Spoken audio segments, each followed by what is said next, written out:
It's another day. Another. Do I have that sitting here still? It's another day, another dollar. I know I have that in there somewhere. Where is that?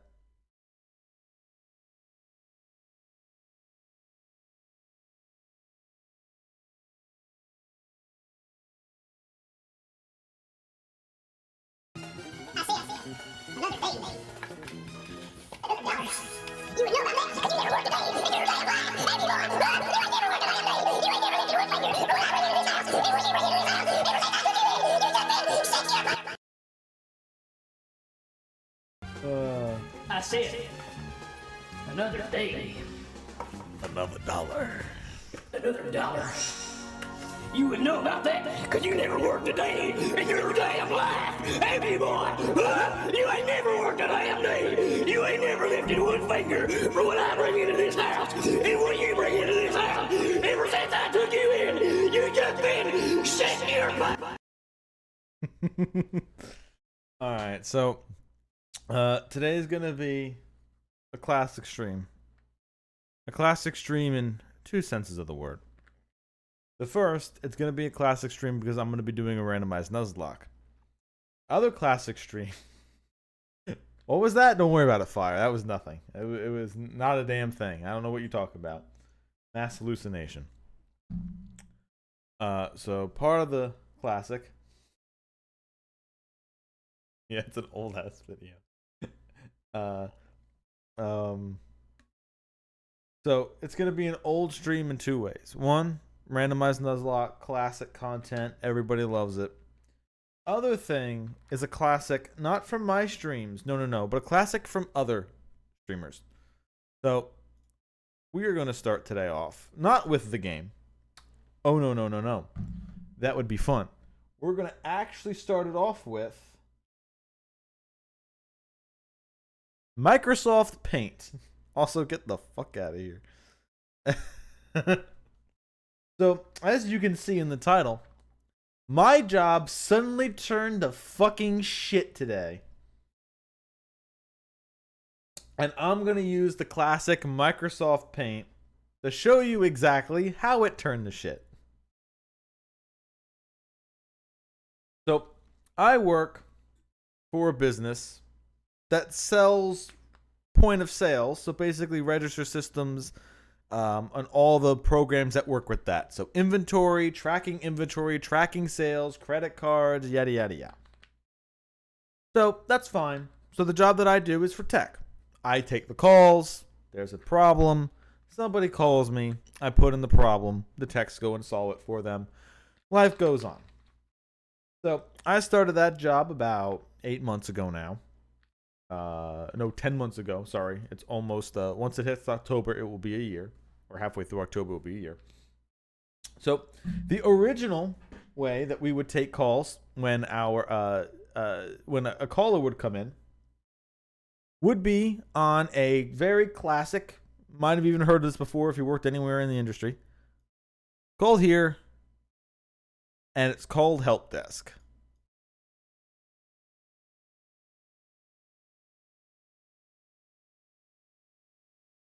And it's called Help Desk. Classic, right? Sounds like something that you would use when you have issues and tech issues and all that, right? Cool. Classy name. So the way it used to work is the customer would call. We got a phone service. I would either catch the call live, put in their information for them, or they would send an email and I'd put it in. So the way it would work is I would have two windows in my thing. I'd have one over here and another one over here. Now, Help Desk was a program. So you open the program, you type it in. There was also a web version, but I used the program version most. And then there was sections of dialogue here, sections of dialogue here. This is split into three boxes for what the problem is, notes that are being taken during the problem, and the resolution. And then over here, you've got a little inquiry thing where I can put in either the name of the store or maybe the store's number for our business and put it in there as well. And what that would do is that would pull up the entire store with its name as well. And and it would give like the address, the basic phone number, maybe who the owner is, email, maybe a bit other information that would be over here, right? Cool. So once you put in once you get the name or whatever done, it pulls up all the history for that store. In addition, you could also end up putting in a phone number. Let's say like the phone number that you were just called on. And because in the notes, in this section here, in the notes section, I always put the phone number of whoever called in here, along with the name of whoever called. That way, if I went to the help section here, because like I said, there's the name of the store, there's the store number, and then there's a blank section that searches the text of the stuff in help desk. So all I would have to do is they give me a call, I pull up the call program, I copy the name, copy the number, slap it in here, hit search, and it pulls up all the tickets that I made with that number already in the ticket. If it's one I've done before, which after like 6 months of doing this, that's most of the stores. So not only can I get the name and the store I'm looking for rather quickly, unless it's like somebody who calls from multiple stores. That causes an issue every once in a while, but then you hear what they say and you ask what the name of the store is. So that would pull the store up. I'd get the number. I put the number over here. It instantly pulls down the drop-down menu to put in the text. And then they tell you what the issue is. You put the issue here. I put the number and their name over here. Maybe some little other notes if I have to. Pretty simple. Then there's like a big drop down list of what the issue might be, like a vague thing. So you just kind of put that in there. You also type in the person's name. So not only is it the top of the ticket here, but you also have it next to the number that they called from, which is probably what they're going to want to be called on when the tech gives them a call. That was the original way of putting in tickets. It would work slightly the same for emails. I would just copy and paste the email into the description area here. So blah, blah, blah, blah, blah, blah, polling not working. CR1 says polling not working, or polling showing offline on CR1. Easy. Or zebra label machine isn't printing. Whatever. On whatever register it's not printing on. See if the person will tell me why it's not printing. If not, whatever. And I'm not going to run around 20 minutes with this person while they vague post, especially when they're when they're vague posting about what their issue is. So you get that in there. You copy the thing because you copy the email in here. There's so much information in that email. You're usually able to fill out the ticket just from that email itself. Then you hit save, get sent over. Once all the tickets are in, my manager goes and sends them out to the different techs so that they're split up evenly, or maybe to the things that they prefer. All right, easy. That's the simple procedure. The easiest one, like I said, would be when I take the call. I take a call live, person calls, I pick up the phone, copy the number, put it in the search, pull everything up, start typing out the ticket. They probably even hang up before I'm finished with the ticket, but I have all the information I need. Everything else I can just finish and closing off the ticket. So, if you watched the Olympics, you might have seen an advertisement for a thing called Salesforce. And Salesforce is exactly what I'm doing here in Help Desk. It's meant for putting in tickets.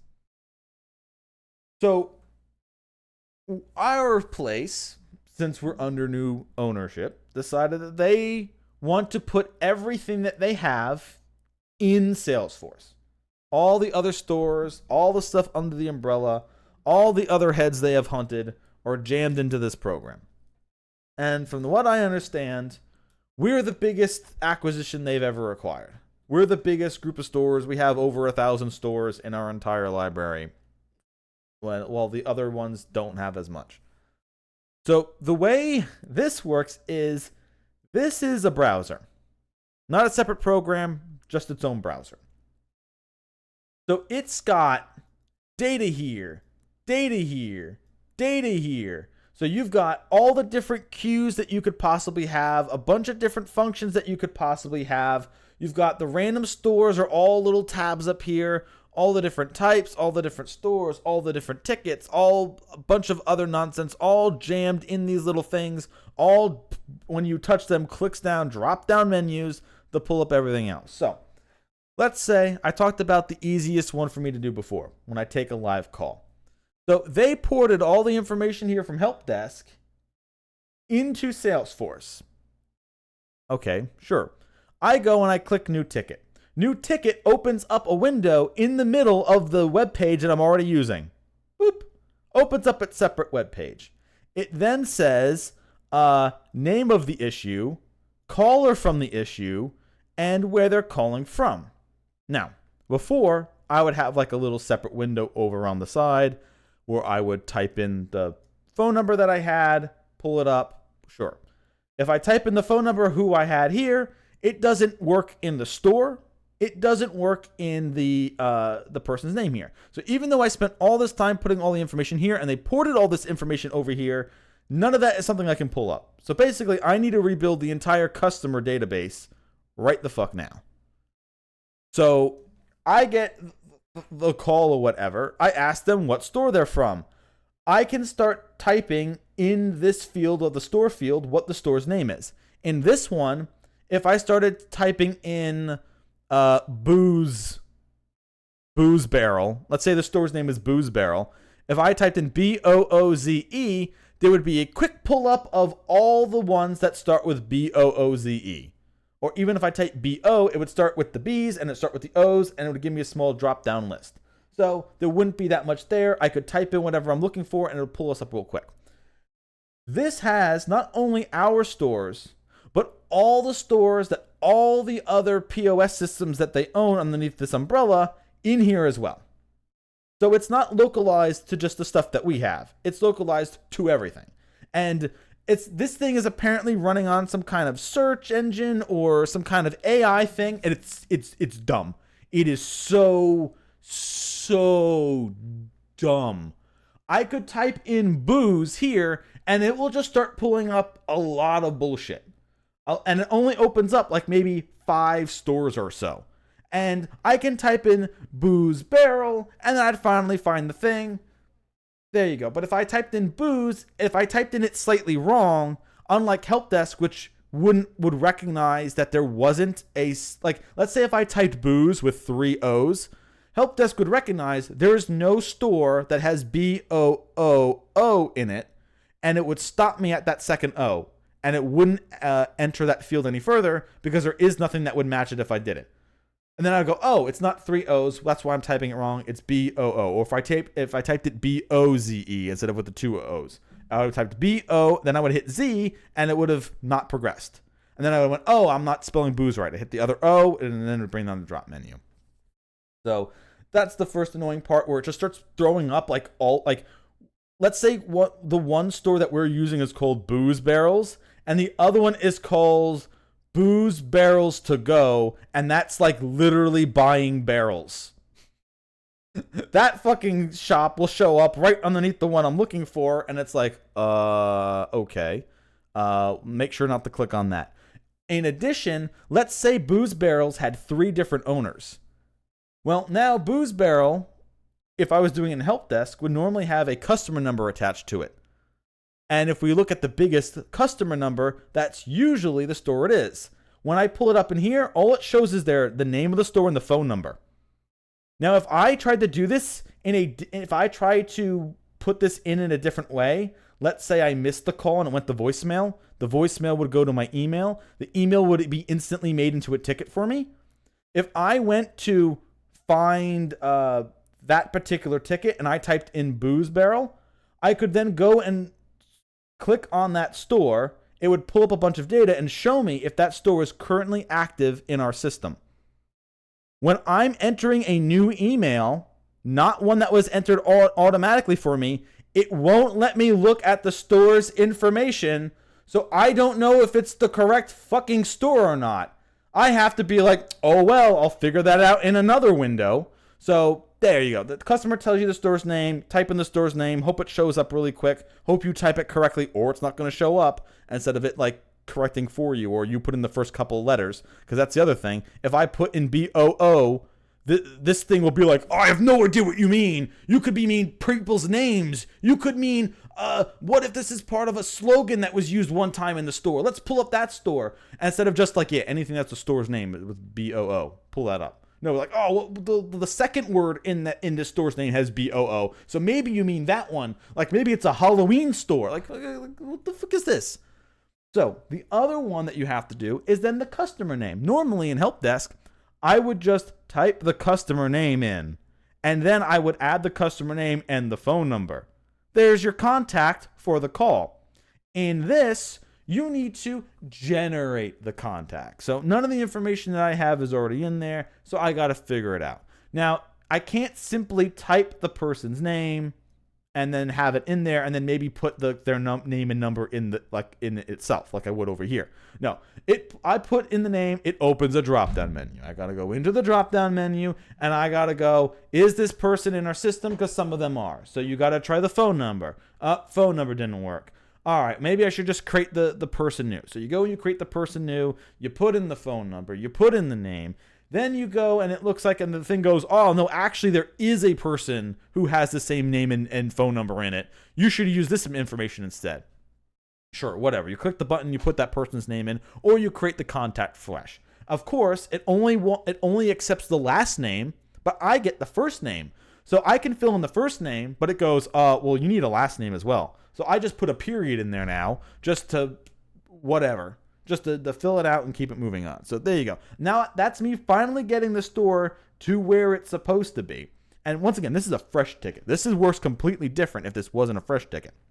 And then you've got the little section over here. Also, you got what the issue is. This I think is the best part of Salesforce so far, is the fact that it asks me what the issue is and I can type it out instead of having to pull it from a drop-down menu over here. So I can just type out CR1 offline in polling, or CR1 offline in polling. I can literally put the entirety that they need to know in the name of the fresh ticket that I'm making. There's all the information. You're done. That's the one thing that you couldn't do in Salesforce. You had to like put it over here or not. But that one you can, when you're just looking at it in the queue, you can pretty much just see everything right there. Or I just put like the error number. Like if there was an error on the thing that says error 1234, I just put error 1234 in the program that it had the error in. So hopefully that's easier for them to be able to read than like a weird drop-down menu of like possible choices that it could be, and you have to pick the best one. So after I do that, then I've got 3 fields here. Got one here, and I've got one here, which for whatever reason, the resolution is what is above the description of what the issue is. So, and this what I drew here is an accurate representation of the size. So what you have to do is you have to grab it down here, pull it down to get the field bigger. Otherwise, the stuff you're typing is just going to disappear. Like you're just going to type stuff in there and it's going to disappear because the window isn't big enough. So you have to grab it from the thing, drag it down, make it bigger. So now anything you type in here, you can actually see and is legible. So you go and you put whatever the issue is. They tell you what the issue is. You type it in here. You put it in there. Whatever. That's all that is. It's just the issue now. Then I have to go. So once that's in there, hopefully I'm writing like the store name. I'm writing the contact information. I'm writing who it is. I'm writing who the store is in this part right here. Because I don't have enough time to fuck around with this system, especially having to create the person's name separately while they're on the call. I'm not going to leave them on the call for like a minute and a half. Especially risking them talking about random bullshit to me. Because God forbid they won't tell me what the actual problem with their ticket is, but they'll sure as hell talk about whatever random grievance crossed their mind. So you put that in, and then you'll have, because I am putting in the ticket, it's going to have the ticket assigned to me. And then it's going to have next step. So I write the date, my initials, and I tell my manager that she can now sign it out. She can now assign this ticket out to a task to be completed for the customer. Is what would be the best situation here, but hold on. You have a little window up here that also says ask for status. And because I'm putting in the ticket, it automatically puts the status of the ticket to open. Well, they don't want it to be on open. They want it to be not touched yet. So I got to go click on the drop-down menu, select the proper menu, put it back to say I haven't touched it. Then I submit the ticket. Then, and here's the fucked up part, I can't change who this is assigned to in here. Because I made the ticket, it's assigned to me. So I got to go over here to these menus. I have to say, yes, go to the query. Go to tickets assigned to me. Then I have to pull up the ticket I just made, go into the details here on the side, assign it to the random queue so that can be sent out to the techs so that it can finally be assigned by another person to the thing instead of me being able to just like, oh, it was made by me, but here's where I want it to go. No, because I made it, it goes directly under me, which I have to do more clicks. Same thing, like I said, if I just fresh took a call from a customer. It went from me copy pasting their information, copying it here, bringing everything down, checking like the address, pulling it over, putting in their thing, getting them in, out, ticket taken, call taken live, push a ticket out. Now I've got to pull it up, pull the name of the store. Also got to put the contact in separately, which is another menu I have to drop down, which once I finish rebuilding this separate menu, hopefully I can put the phone number of the contact in here and it'll pull it down, except sometimes the same caller doesn't call for the same store. And in the caller ID, it asks you to put the store's name for the caller in there. And sometimes we have a same caller for multiple stores. So hopefully I'm definitely going to start running into putting the customer's name and account that they're tied to under the wrong account, and hopefully that doesn't fucking matter, because more random bullshit. I don't know why the ticket isn't tied to the store, it's tied to the person who put the ticket in, which is just ass backwards. Because random motherfucker 2 can call to put in a ticket for a store who never called before.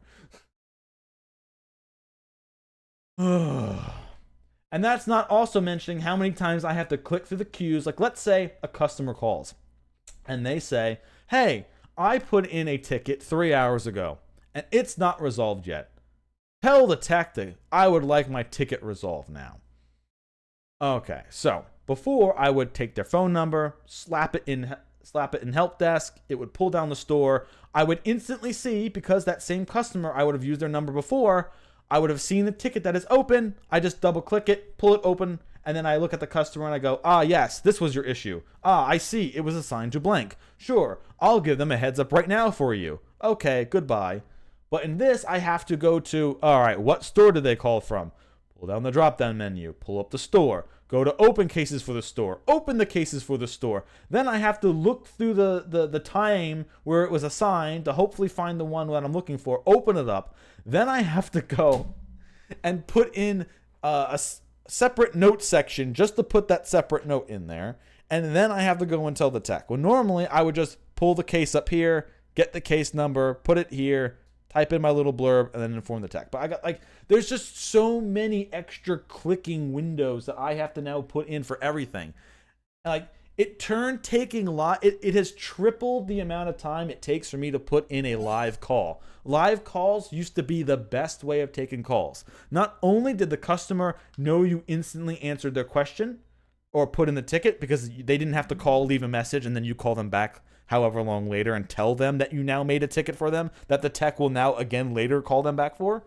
So they would call you, you put in the ticket, ticket's done, it gets sent out, tech calls the person, easy. It was easy for me to put in, easy to assign, and it was easy to that the customer knew what was going on. Now it takes 3 times the work. Now, granted, one of those bits of work that I'm putting in is the fact that I have to create a brand new customer database. So I have to put in the customer information and tie them to the store and do all the other little nonsense so that part is correct. So once I finally do that in another, 6 months, maybe I'll finally be able to put phone numbers in again and pull up but once again, if I did that, if I put in the number and I pulled up the customer, I would still have to put the store attached to it, which hopefully is attached to the right store, because like I said, a caller could call for different stores. So the phone number doesn't just help let me know what store they're calling from. I still have to make sure I ask them to put it right in and make sure it's one of the active stores if it's a multiple store that has had multiple accounts over the time. And once that's finally done, I still have to do all the clicks, because after I make it a fresh ticket, not only do I have to put in all the ticket's information and get it sent out, I then have to go to my own queue, unassign it from myself to the general random queue. So until I'm finished with the customer database, taking a live call's time just got tripled. and it's still doubled even when we're done doing this. And they want as many calls as possible to be live, which is now just a clusterfuck. It's actually easier to take them when their voicemail's left, which is also annoying because if a customer doesn't get their thing answered quick enough and they call in 3 times, they now have 3 voicemails making 3 separate things, and I now have to merge together instead of just me making the ticket once and deleting all 3 calls because all of the calls were for the same issue. Because then I have to merge all those calls into one. So it's just... It's been rough because I've been putting the tickets in help desk and in Salesforce for the last week, and now just putting them in the Salesforce is more work. And the reason for this is the way that Salesforce was created, the way Salesforce to me seems to want to work. It wants the customer to call in. It wants a tech to pick it up themselves, take the call will automatically be assigned to them, and then they can go in and work on the call. And that's why the resolution is also above the description, because if they could fix it right away on that call, they would help them fix it, write down what went wrong, write down how they fixed it, and then they could even close the ticket from here. So, assumably, this is meant to be done that way. Meanwhile, the way we do it is I take all the calls from all 1,000 stores, turn them into tickets, and then they get assigned out.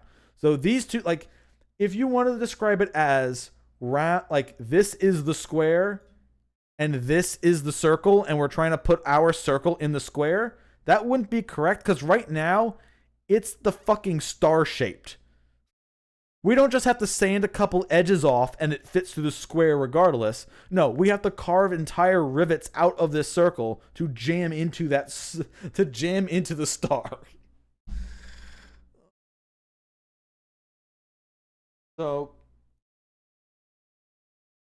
it also doesn't help that today was literally one of the biggest days we have ever had. The calls kept flowing. The emails kept flowing. And I'm sitting here trying to put them in through the half backward way while trying to set up all the contact information. Like put the emails in for all the email addresses. And some of the emails that we have been getting aren't going to Salesforce automatically. The ones that get sent to our company's website and not just sent to our email get sent to Google, which I have to still copy and fucking paste in the Salesforce because for whatever reason it hasn't been fixed yet and they can't get it to send over. So I have to put them in as if I was putting in fresh, brand new tickets and unassign them from myself. And once again, when I'm putting in a fresh ticket, I can't check the store information. So I might be putting it underneath the wrong store. And the only way I can check it is when I go back to my own queue. And before I repost it, I have to now check the store. So now I'm spending twice the time doing the same thing that could have just instantly have been done once in a couple of glances on help desk. I'm now trudging through drop down menus and trying to find the one I'm looking for and trying to deal with the AI to find me the one I'm trying to pull up. Ugh.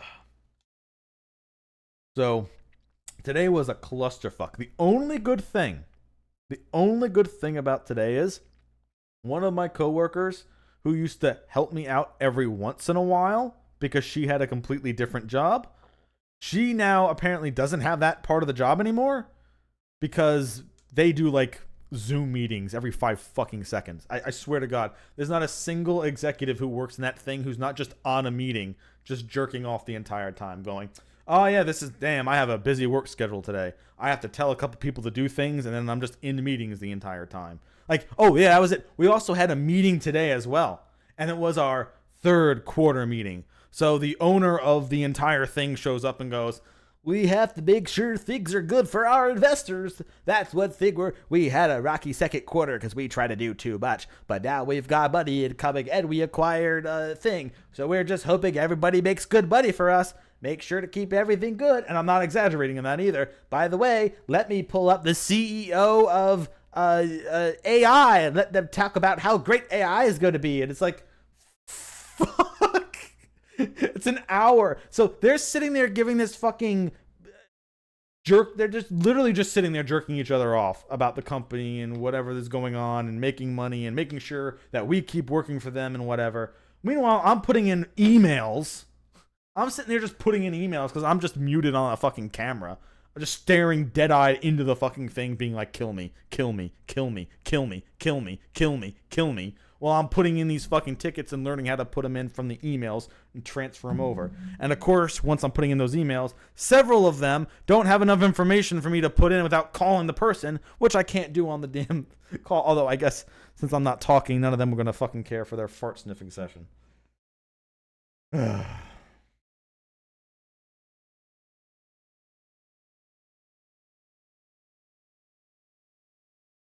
Well, those notes that you were writing, the coworker I mentioned, that was the job that she used to do. She used to sit in on the meetings that they would have before a company got bought out. Which the meetings were around, but they weren't all the time. That's the job she now doesn't have because they just record every meeting. Every meeting is just recorded.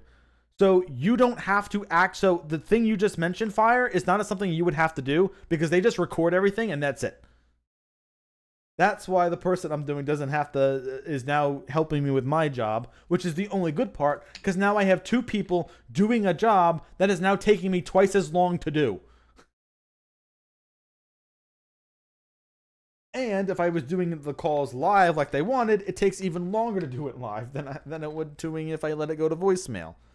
So this is nuts. If my coworker was told to just help me do my job and while she didn't have to do her other stuff, and I was still using help desk, I would literally be sitting here in this chair right now.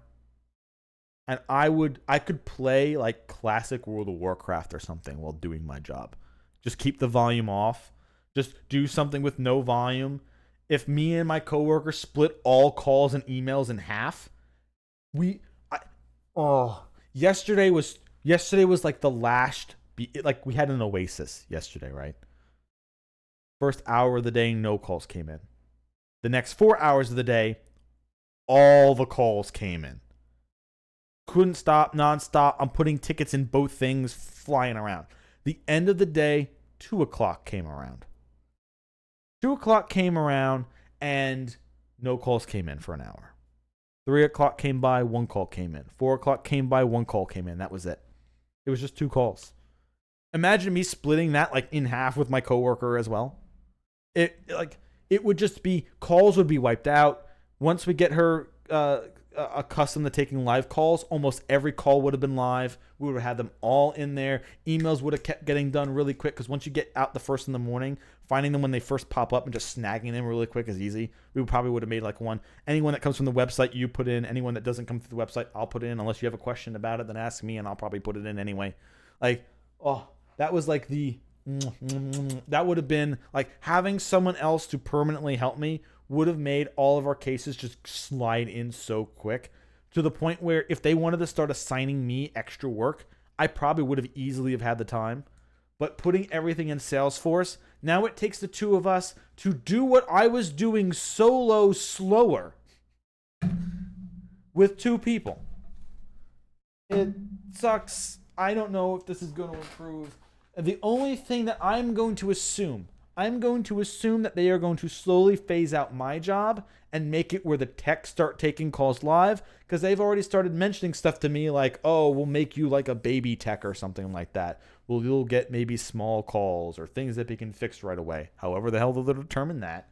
So I guess it will be round robin to the different techs, and then they'll take the call and then solve the issue, which, once again, we've got over 1,000 stores. When it comes in heavy, it comes in heavy. And some of these tech problems aren't solved instantly. Some of them take a while to be done. And especially when they're calling us constantly for meetings. One of my coworkers does a bunch of specialty stuff along with having to take tickets themselves, which him doing the specialty stuff and taking in tickets usually meant that he didn't have that much time for tickets because of all the specialty stuff they needed him to do. He's now in meetings for those specialty things as well, along with the other general meetings they make us take. So he has even less time to do fucking tickets. And after we were bought out, they removed several of our techs, and one of the techs left because they knew the shit show that was about to happen. So we're even working on like a lowered tech rate.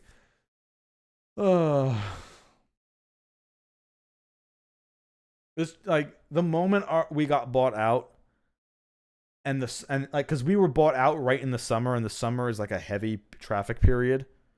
So like the moment that happened, like it went from I do the job, put in the tickets, it's fine. There's patches of rough patches, but eventually I know at the end of the days I can usually have a little bit of free time unless it's a really bad day like today. But ever since we were bought out, it's literally just been a pit in my stomach every morning going, oh fuck, I have to go back to work again. Especially when you put like some of the calls that you put in and they're like you get the call, you tell them, hey, we can't resolve it, you have to call someone else, and then they complain, oh well, what do you mean you can't resolve it? Why do I have to go to the other thing that I use? I should just go to you to use it. It's like, oh, for fuck's sake.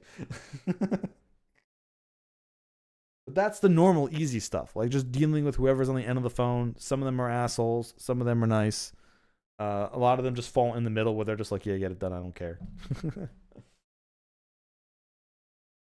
Anyway, so that's that. That's the first 40 minutes of the stream. Is my job sucks now. Here's your Microsoft Paint. Here's every streamer's favorite thing. Just call me Portman Portman Bald. All right, now to the fun stuff. I've bitched, I complained, I vented. Thus, did I even pull up? I don't think I pulled up my sound. Fuck. That was the perfect time for it. Hold up. We're gonna late joke this one.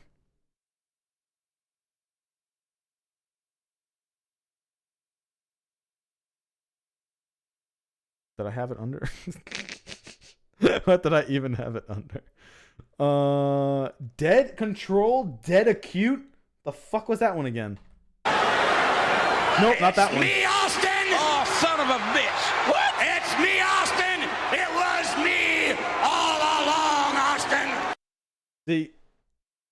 Speaking of making this a classic stream, there's me choosing the wrong soundboard clip. I'm trying to choose something correct. There you go. There's the old joke that I made like a minute ago that's completely dead now.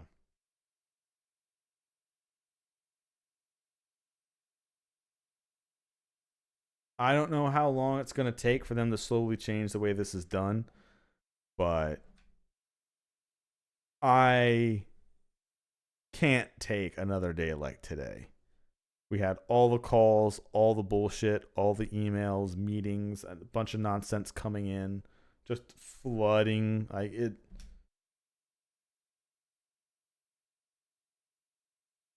It sucks. I don't know how long it's going to take them to change it, or it might be better, but I can't take a month or two of this fucking insanity. Like once again, if we even had more calls, let's say we had just more people calling, the volume of calls we had today was every day. If I was still putting in the tickets in Salesforce, we would have still been able to clean it out and had like the end of the day where we could take like everything live. But now like taking things live are just like the last thing I want to touch. But all right. I got to see if I can take the jobs that I've done so far along with my degree and combine them into something. Hey, I've worked taking live calls and doing customer service, and I've done heavy paperwork with a clerk job for a hospital. Hello, law firm. Will you hire me? Probably something I'm going to actually start doing anyway. But anyway, now we're going to get to the fun stuff. I've promised it. Here it is.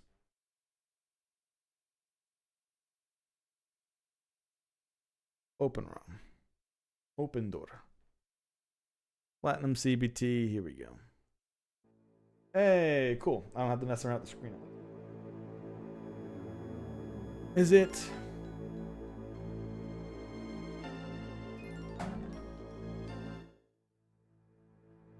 The border slightly off. I think the border's slightly off. Yeah.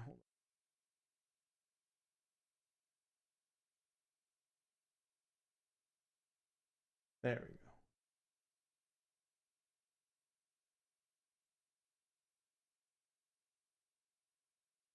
Or try to keep swine up showing up a bit. Also, thank you very much, Panda. You know, I agree. We need to burn this shit down. Oh, look, it's my notes. Whatever, get out of here. So, I did do a little bit. Fuck, I'm still doing that bit, huh? Alright. I did do a little bit of grinding. I basically just got fish cast higher. It learned Ominous Wind, so it has at least a little something else to its name. Its attack is only a little bit higher than the special attack, so that's not that bad. It eventually will evolve into Wish Cash. Why naming it Fish Cash is fun to me. So that'll be fine. Everything else the same. Chicken Festival is still just level 5. I'll probably swap it out for something later. Right now, it's carrying my HM Rock Smash on me. Everything else is the same. Everything else was already the levels they were. I just leveled up Fish Cash. That was it. So I guess I should probably add Bar Brooch to our pool. So we'll start out the stream. Everybody's favorite, real or fake PNG.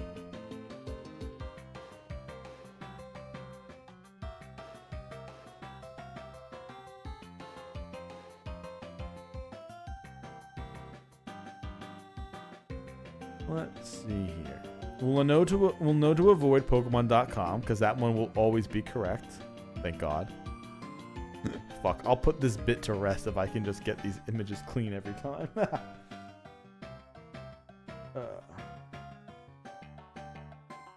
Fire, Stormpike, you were literally being... I said if 2 people were doing my job, I could do it.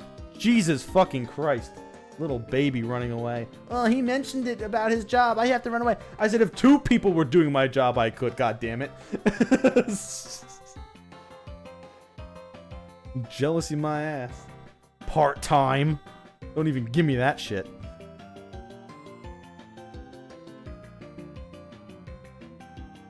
Alright, pulling up an image here. Chickfest is Burmy, whatever the fuck, Wormwood. I don't know what the fuck it is. It's an HM slave.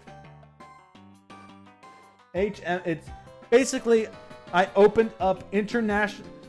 Zio was here last stream, and they said, why don't you randomly pull up a random wiki and name it after a random wiki? So the wiki I pulled up was Chicken Festival. Was a Kentucky Chicken Festival. So that's what I named it. Chickfest.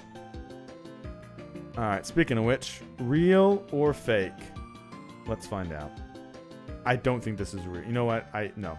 The attempt is the attempt to get something real, and that I can tell you isn't fucking real. That is not a real goddamn PNG. I have no idea if any of these are. These are all going to be fake. Alright, let's try it. Let's save it. This one might be real.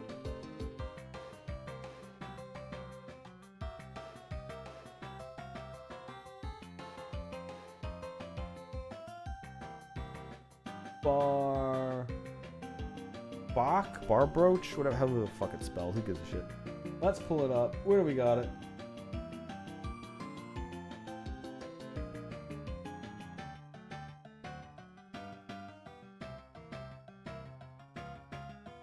Oh,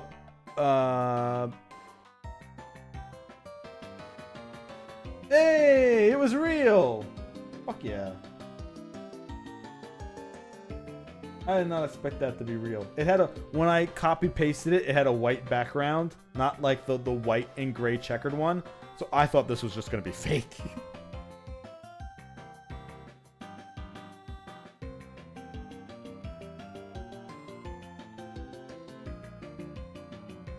Put that there because it's a non-HM slave for now. It's a non-HM slave for now. Alright, so I I think we have to go back where we came from to the left and rock smash our way through. But I'm going to go up here. Also, can we do this yet?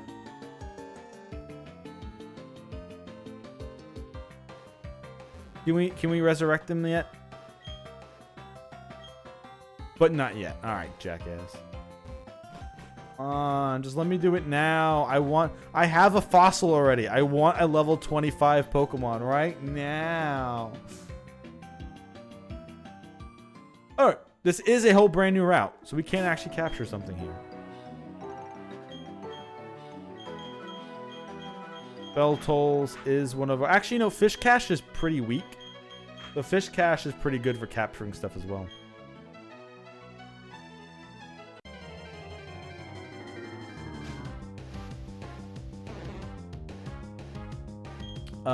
Bellsprout. Okay.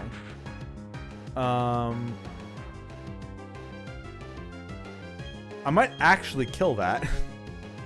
I guess Bell Tolls was the best choice for this.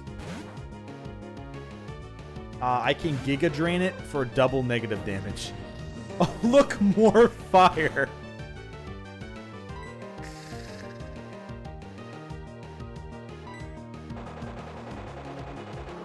Let's see. That might nerf the damage too much. Who cares?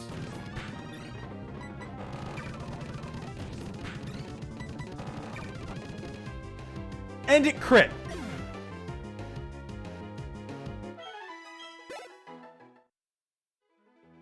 I used 2 Giga Drains, got it less than halfway, used the 3rd Giga Drain, it crit and instantly killed it.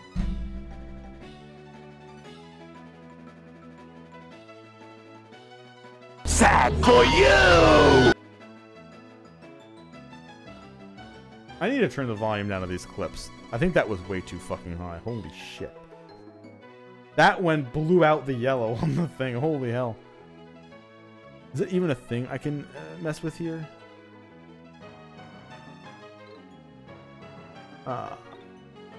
We're gonna nerf some of these a bit. It's sad for you, just I think exploded everyone's eardrums.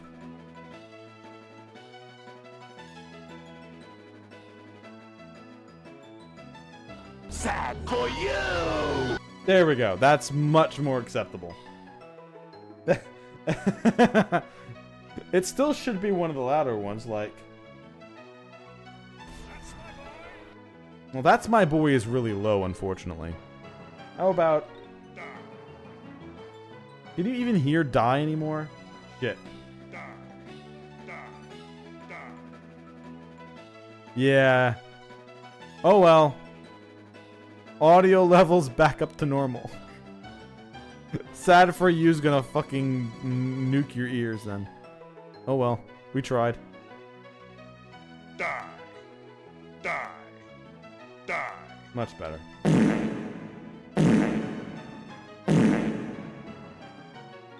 That's my boy! That's my boy! That's my boy!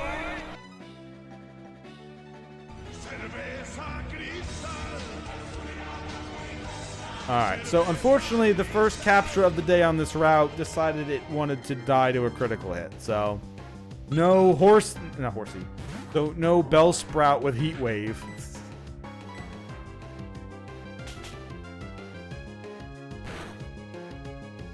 Ah! No, this isn't happening! There's no reason for me to go on. What am I fighting for? Another classic. Only to me, but another classic.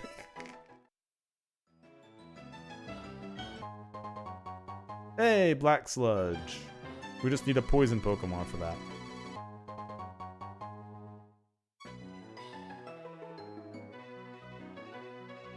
Oh. Oh. Oh. Holy shit, we just got Lucky Egg.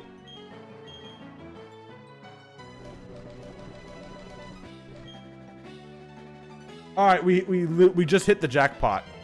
The hidden item was bonus experience. Oh yeah, we're gonna be eating good tonight, boys. I might be eating shit at work, but we eating good here.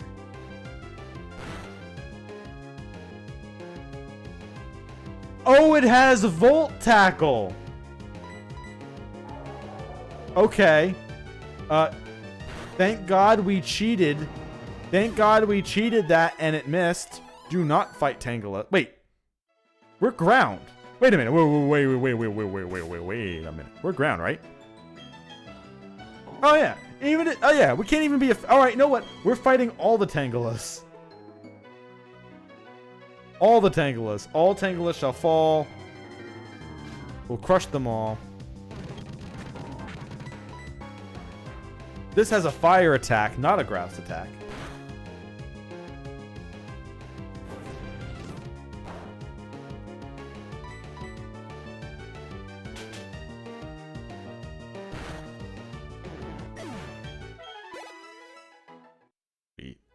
Alright, well, that route's done its thing. We can't go back up it until we get the proper bike.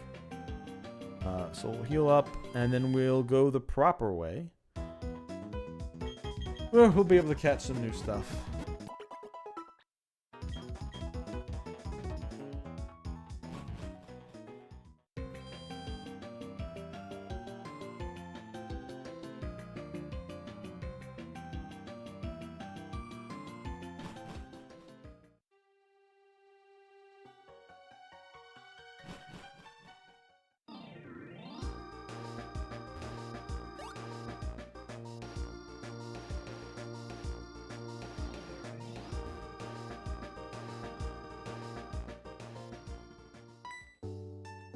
Hello, detective guy.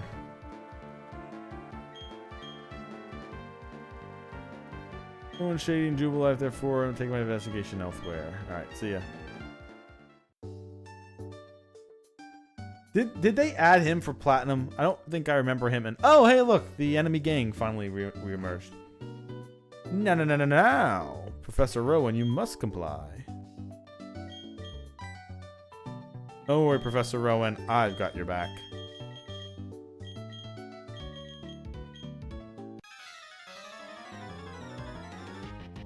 Yeah, because I didn't remember him like running around doing his like detective thing. There's no suspicious people in this town.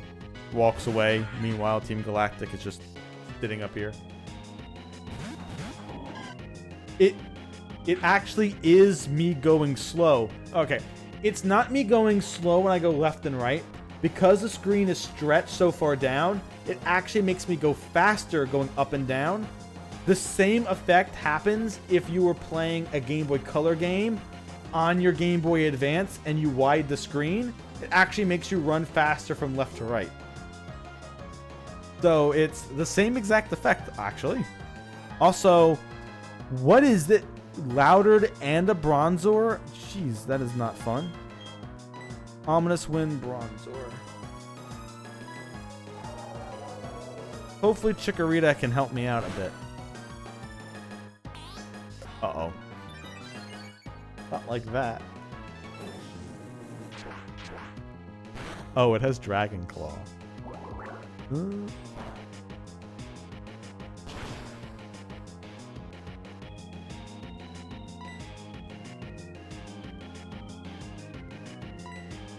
I'll hit Bronzor one more time and then we'll swap out.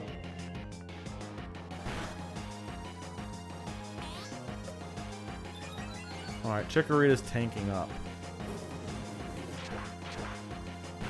That's physical. And Acid isn't much of a danger.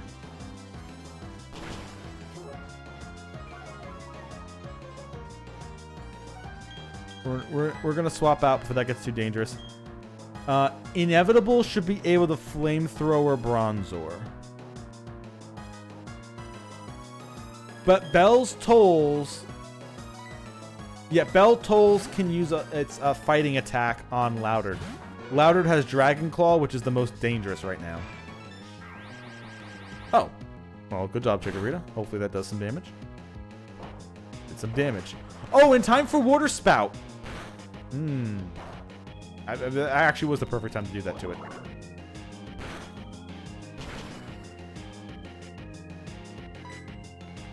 Alright, we're gonna Aura Sphere Loudred.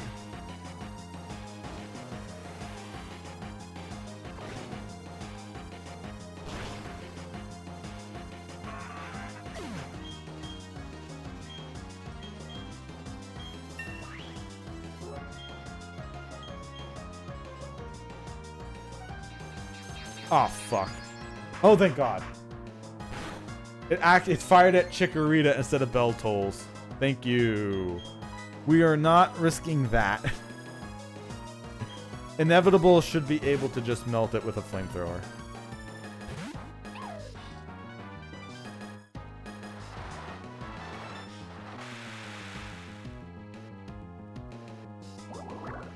Chikorita, that better have weakened it only against you. If I swear to God, if my flamethrower was weaker, we can.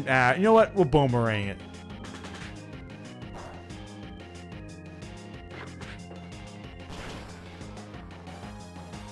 Still dead. We get 2 bites at the apple.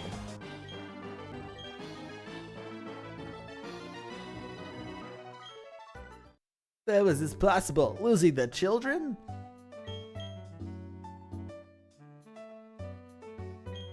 Yep, good old Team Galactic. And by good old Team Galactic, I mean the weirdest team they ever made. At least to me.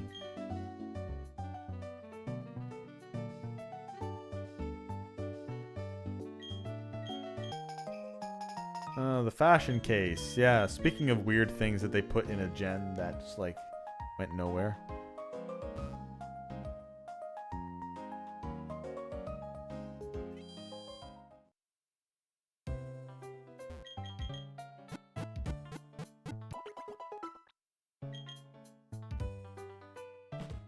Team Flare takes it for you. I can see that as well. They're walking around in their orange coats. Like, if you're called Team Flare, shouldn't you have like if you're working at TGI Fridays and have all the pins over your vest? Look at my flare.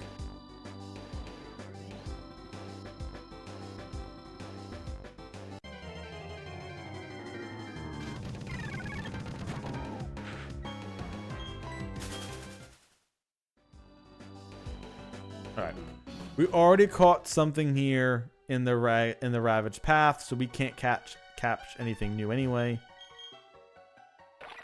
So anything we find here is just fightable.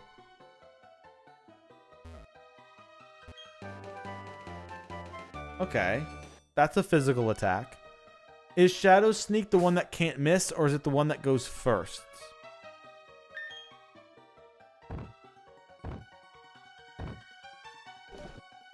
Always goes first, so it's the 140 power. Okay. We don't have a ghost type, but if we have something that's really slow with heavy physical attack, that wouldn't be that bad.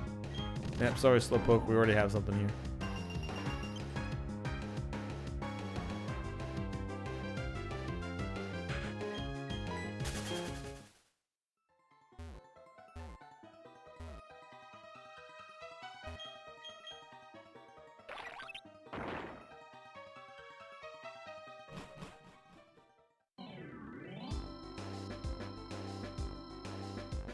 Yeah, okay, yeah.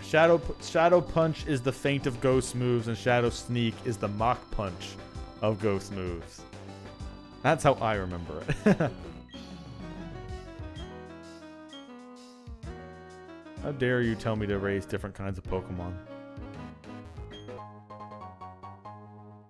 Oh, you know, got that white herb.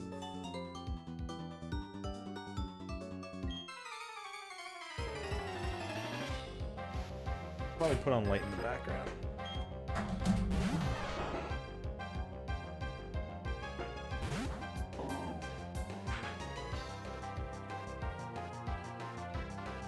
Alright, so even if it has electricity that it gets stab off of will be fine. The hope is it just doesn't have a grass attack. But that's the risk we take with anything with Fish Cash. Fish. Once again, I wish I had the $sign so I could have named it Fish Cash Money.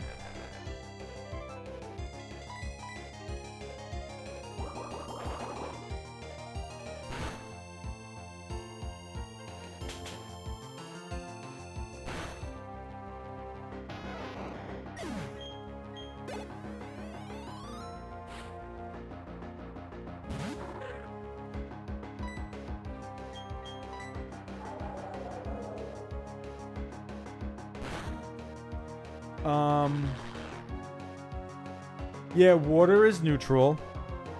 Electricity doesn't affect me.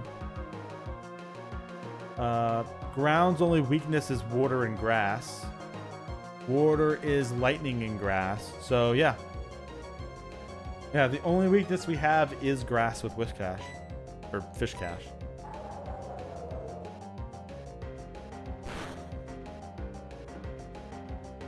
Like that, by the way. Like that.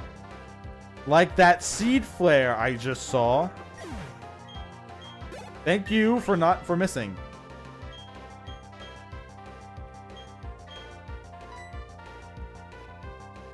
Embargo could help when gym leaders start trying to heal their Pokemon, but I'm probably not going to be doing that.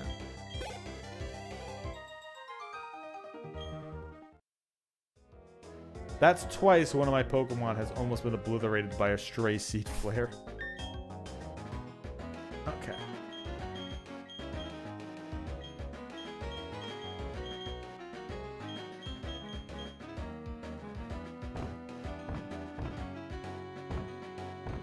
Gonna hand over the Lucky Egg,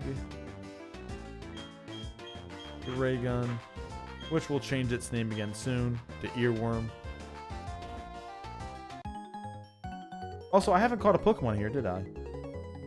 This is a brand new route.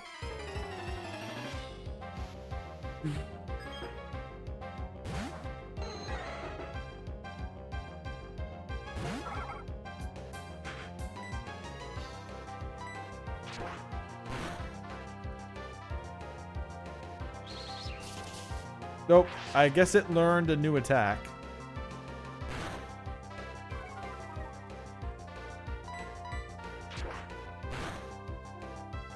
I didn't think Tyrogue learned anything new, and we did fight it before when it only had Foresight. So maybe it did learn something?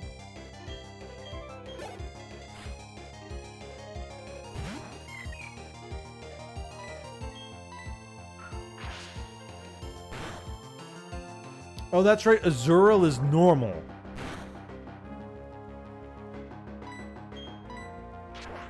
I honestly think that was like one of the biggest baits. Azurill being only pure normal. When they left the blue color into it and it evolves into a water Pokemon. Like, they knew what they were doing. They're like, aha, we're gonna trick them too.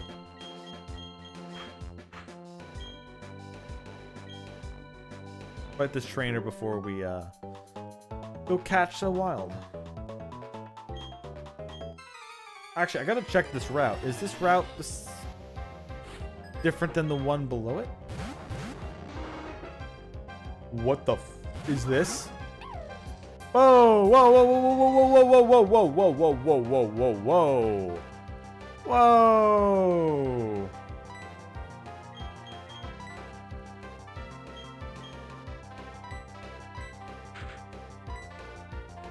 Okay. If it doesn't have levitate, this should just be a kill. Oh, extreme speed. Oh, okay.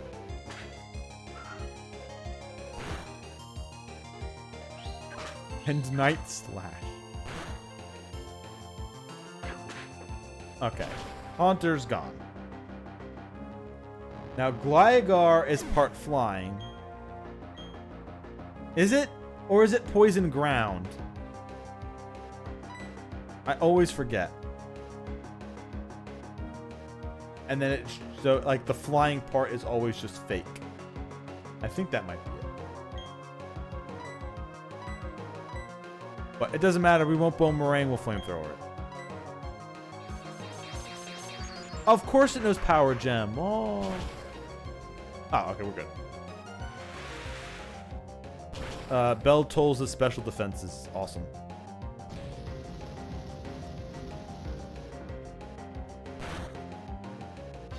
Yes, thank you.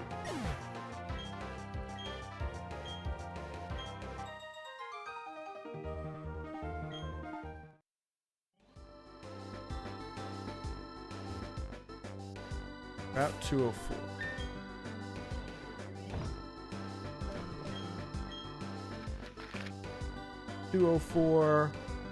It's the same route. The cave that intersects this, but this is the same route. It's 204. I cannot catch anything here.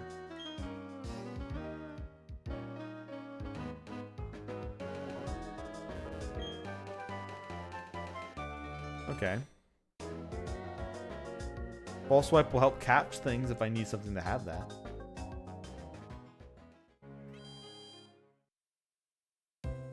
Yes. Rourke went down. I needed to beat him to get Rock Smash that took us here in the first place. So he was like one of the he's like the last thing I did on yesterday's stream. No fatalities. We handled them successfully.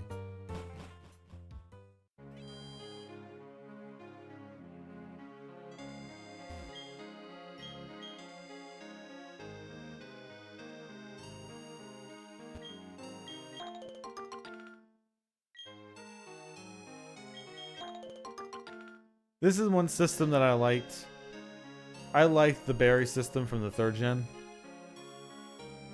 Watering them, getting them ready, and stuff like that was fun. Oh, this is the honey. Oh, I forgot about this. Okay.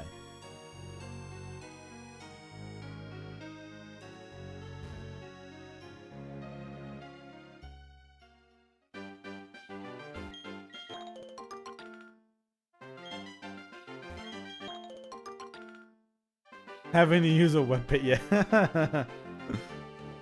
Excuse me. I would like to play my DS game, or my 3DS game. May I have access to your website, please?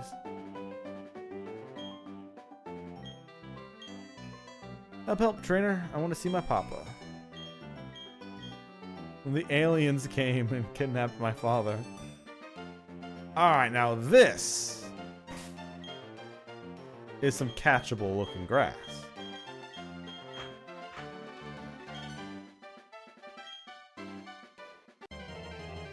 And our Valley Windworks Pokemon is a Lilip.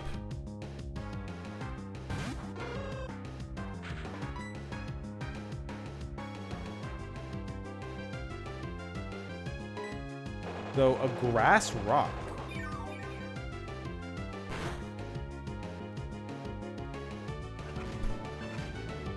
That has eruption.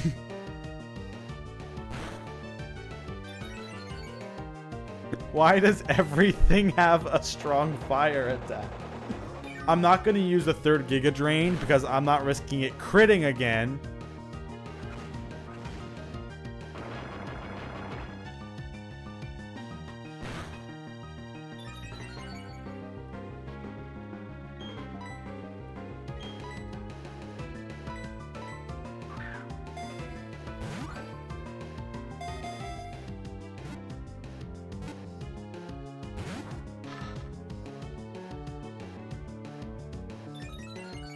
Pin missile, it missed. Enemy used pin missile. My speed increases. Aha, you fallen for my trap card. Uh-oh. Oh, it's a fossil. Oh, ooh, flash cannon. Alright, that's solid. It's not a stab move for it, but that's a solid 80 power.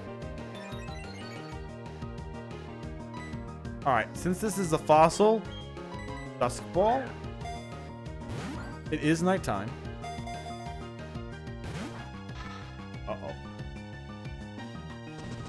I might have to risk the, I'm gonna risk it critting and Giga Drain again.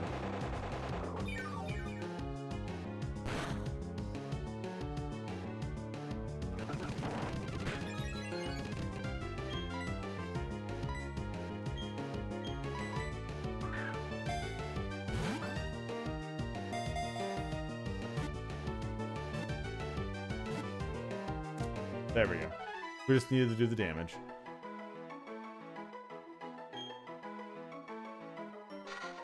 Leaving the sea floor 100 million years ago and was reanimated scientifically. Except not, I found it in a random pile of grass. So what do we name Lilip besides Cocktail? Because To me, it always looked like a cocktail glass with a bunch of shrimp coming out the top.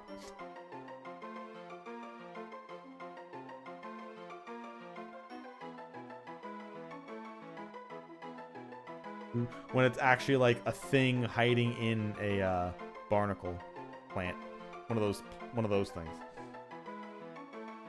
that you would see on like a reef out in the ocean.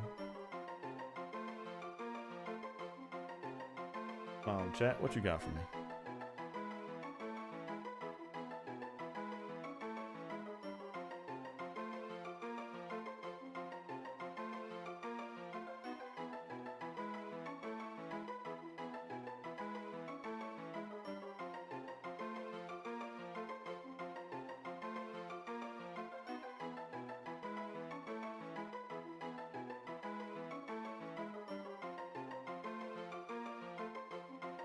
Got nothing. I'm just gonna call it cocktail.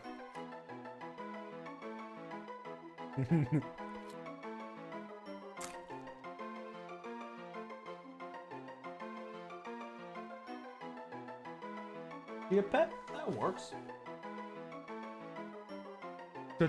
Chia.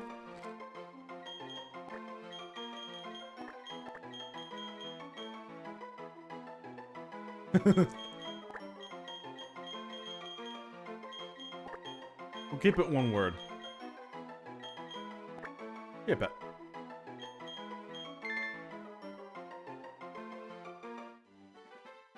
Alright, that was transferred to our box. Yeah, that makes sense. Alright, so this was the Valley Wind Works. This is Route 205. So once we're able to get past the Team Galactic, we will be able to catch a Pokemon there. That was its own separate zone.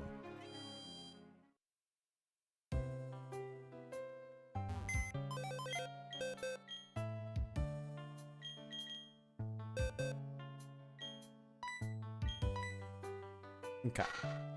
So Chia Pet, Rock Grass, Timid Nature, Unaware, ignores any change in the ability of... Alright. So basically it has the same ability that Flappy had. El Slapo had. Hopefully it doesn't meet the same fate. 22 defense, 21... Sorry, 22 special defense, 21 defense. And it does favor its special attack, which is good, because we're almost all special attack. Although at least Pin Missile is the highest damage of the multi-hit attacks. You know, the enemy's speed boost, and then, yep, go second anyway. Ain't that the truth? Alright, we'll swap this out for now.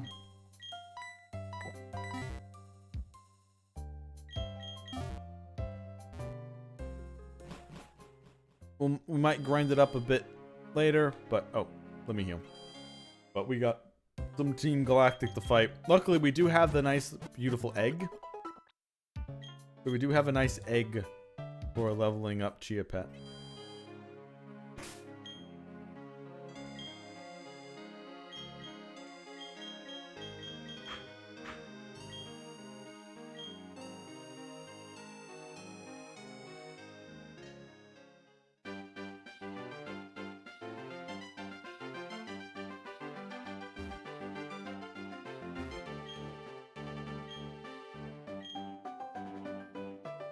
If you're giving me a look that makes me think you're gonna get it, okay then. Alright, we do battle him for it. I'm gonna say, oh no, do we have to talk to an NPC first? To chase him away? Are we gonna have to find Kurt?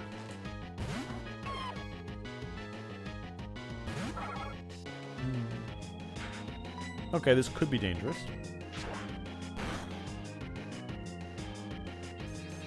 Or Power Gem. Man, some of these things are pretty common, huh? Everyone gets a Power Gem. Now that is your own fault. Do it again. Fine.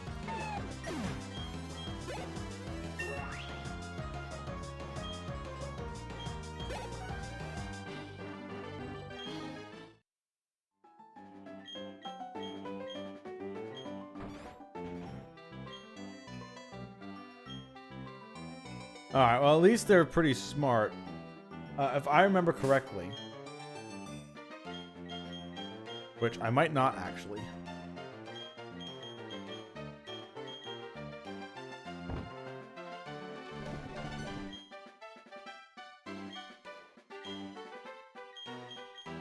Is that we need to talk to the ones outside the forest? Oh yeah, the fact that you get your Pokemon healed, but it requires the screen to reload for the health bars to go back up, instead of it just putting the health bars back up.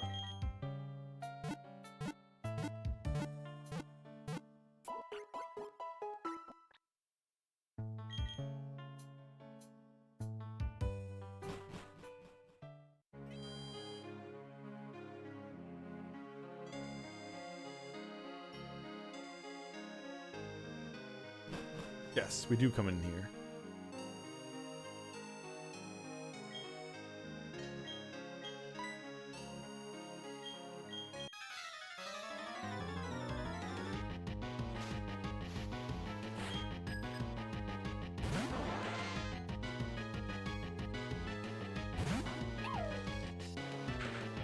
Don't worry, Shinx, we are inevitable.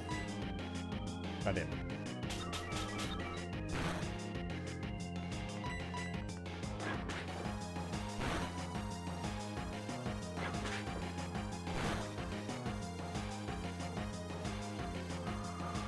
Alright. That's a big hit. That was a really big hit. We have been faster than it, but I'm not going to risk that.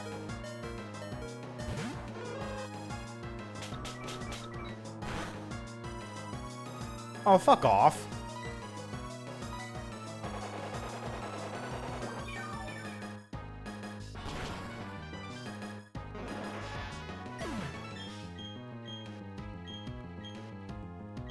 Notable learn spite.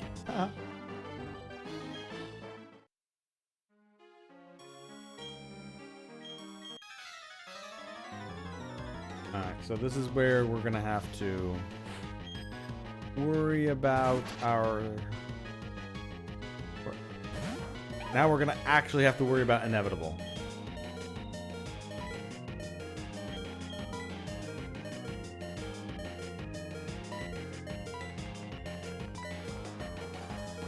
Drink your milk. It might not be chalky, but hopefully you enjoy it. Oh, get fucked. Copy that, bitch.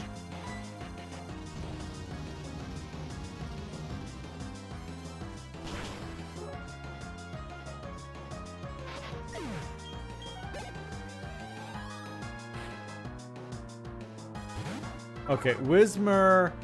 This Whismur does have a rock attack, but that's not super effective, so. As a strong rock and a strong grass attack, but we're fine.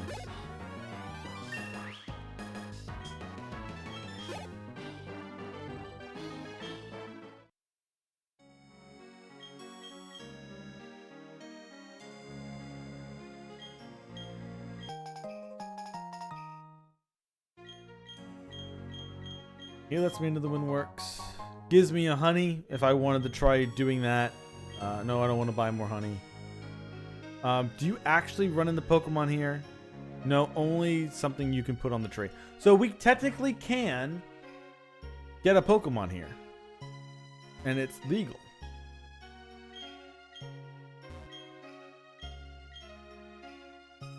Since I'm pretty sure there's no other way into this particular, in quotes, dungeon.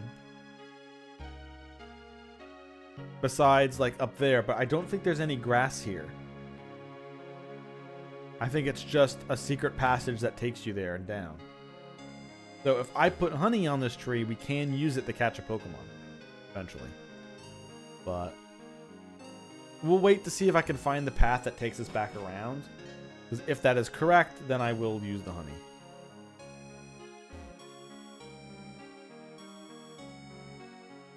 Well, there's a Pokeball up there.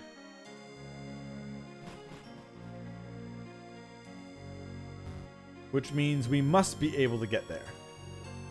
if there's an item.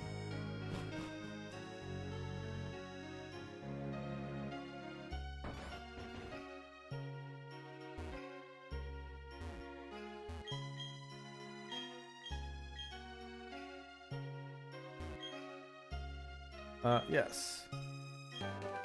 Okay, TM for pluck. Yes, yes, yes. Let's see what it actually is.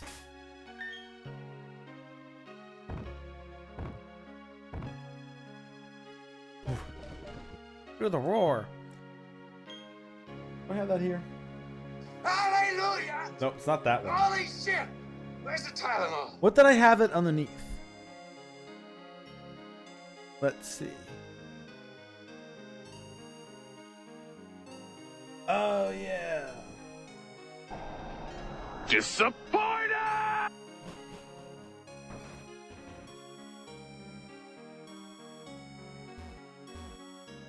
Alright, the other house gave me a free TM even though it was garbage. What do you have for me? Nope, never mind.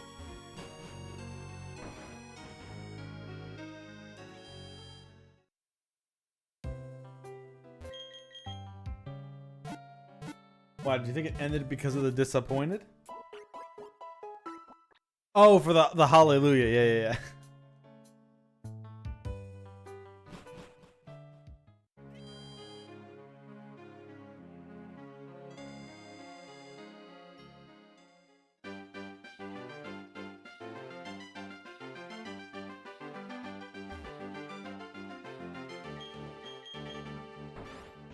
I come, baby.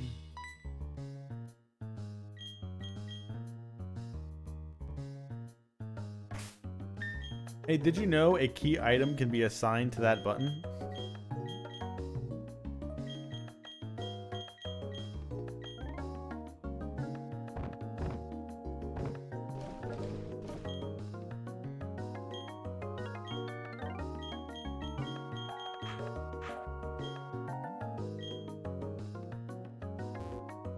What? How dare you not be a vending machine inside a scientific location?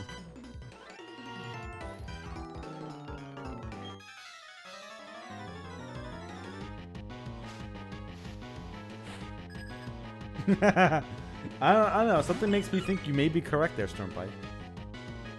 That may be a feature.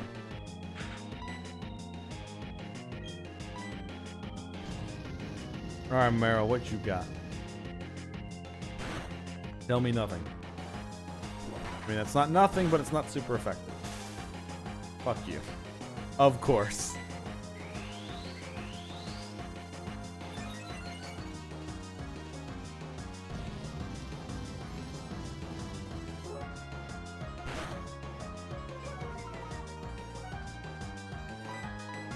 At least we're neutraling out the stockpile.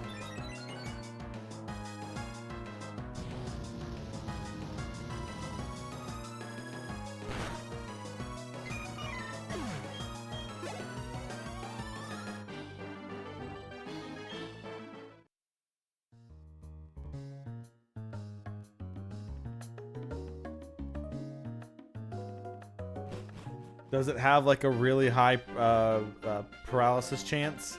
Higher than most electric moves? That's what I'm guessing.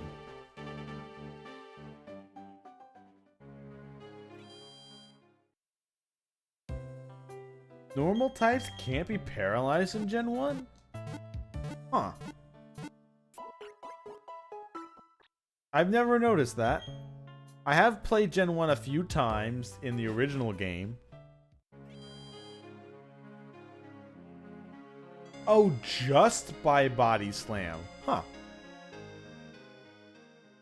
Yeah, that is like a very like just out of left field, like what? Huh? Electric Pokemon can't be paralyzed by electric moves. And normal Pokemon can't be paralyzed by normal moves. The logic is infallible.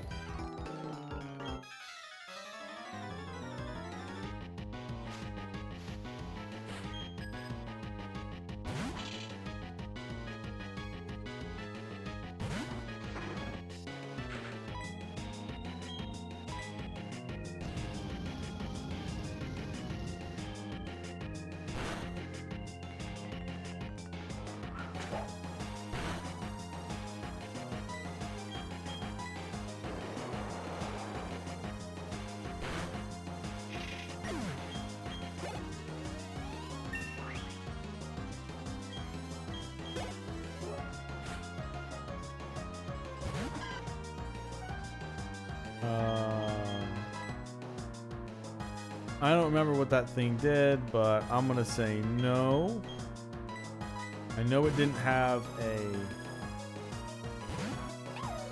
ground attack. Although it is gonna weaken fire's damage, but whatever. It's not gonna be that much, right?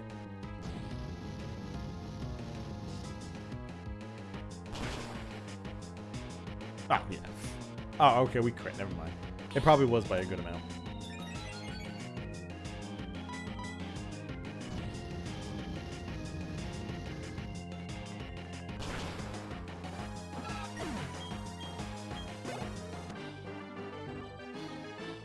Gunk shot, that's what it was. So, whatchamacallit would have been still a good match against it because it was ground.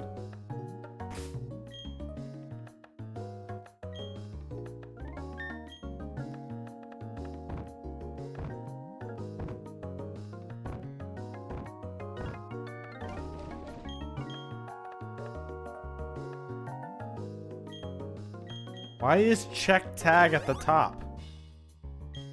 Who has a berry and wants to check the tag first?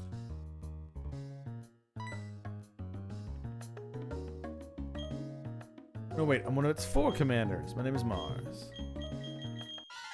Alright, now, if I'm not mistaken, she has a Prugly, which whatever that gets randomized into. Oh, hey, Swine Up. Hello. Hello, me. Oh, Perish Song. Oh, cool. Nice choice. Ooh.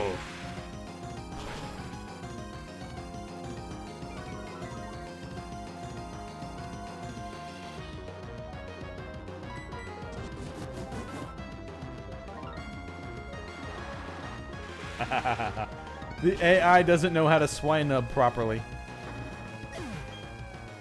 As long as the attack has something vaguely to do with ground, it will learn it.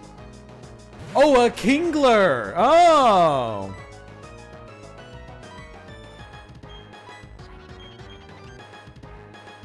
I have 2 whole rounds, right? Parrot Song.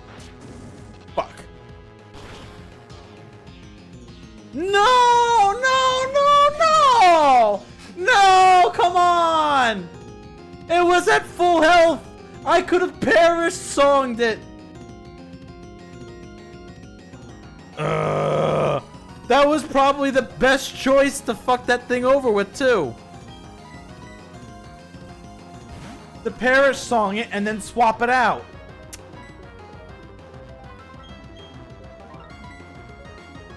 Oh, it knows Guillotine, too! Oh!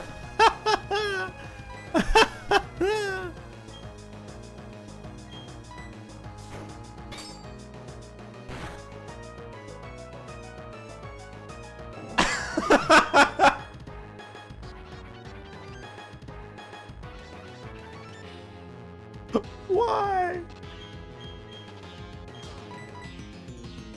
Why does it know Guillotine? Get it, Bell Tolls. Come on. You can do it. You can do it. You can do it. You can do it. You can do it.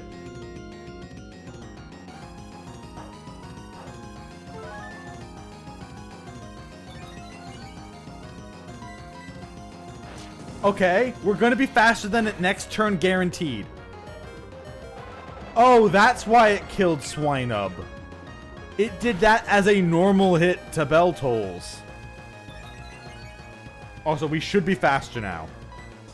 Yes.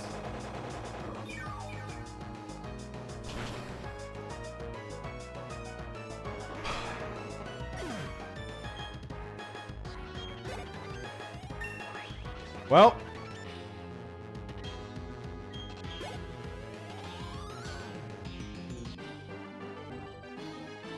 I forgot that that thing's Prugly was level 17.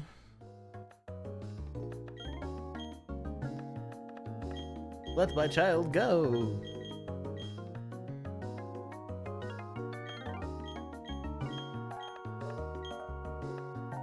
And say hi to your dad. Do you know what this cost me?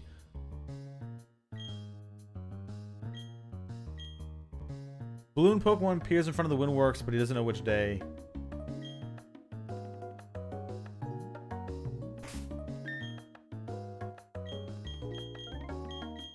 Man.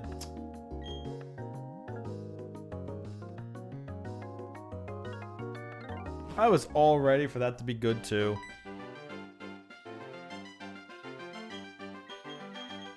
Team Galactic, yeah, you just missed them.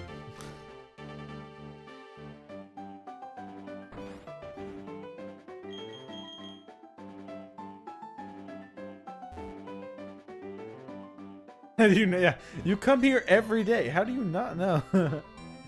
Oh yeah, Drift Bloom comes around here every Wednesday, but only on leap years.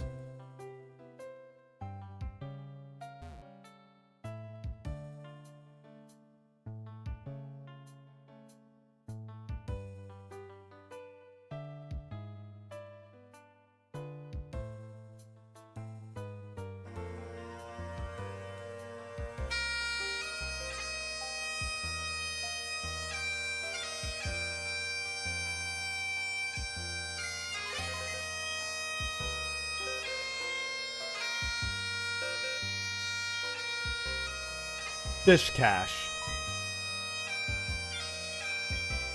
Fish Cash, we caught you.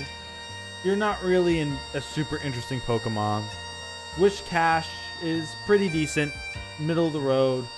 Something that you kind of always remember but never use. I leveled you up off stream, but at least you had the dignity to die on stream. And not only was it a death, it was a one-hit KO due to a guillotine. Which, if there's one way to die in a randomizer, getting randomly guillotined is the best way it could have been.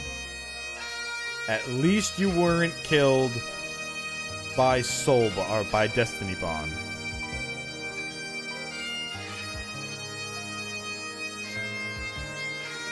King Mud, you were our starter. Now, starters don't have a good track record in randomized Nuzlocks. I think I've only ever had one survive to the end, but didn't survive the Elite Four. And most of them just never make it to halfway. Or they usually make it to halfway before something happens, but unfortunately, that was not your lot in life. You fought an evil clone of yourself, took it out without a problem, and then, as I was about to use your parrot song to completely entrap our opponent's much stronger enemy, they murdered you with a fire attack. So, Magma Maxi's in chat. Should have guessed that was coming. Whoops. My bad. Sorry.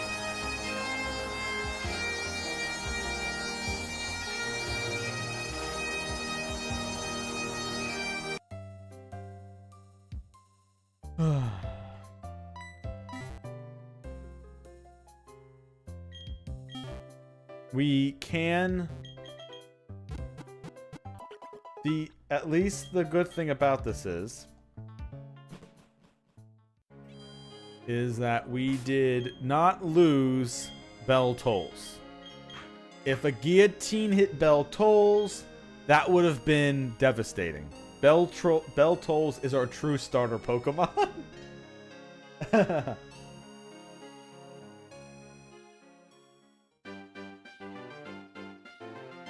So this is a route we have not captured a Pokemon in yet. So I think that's what we are going to...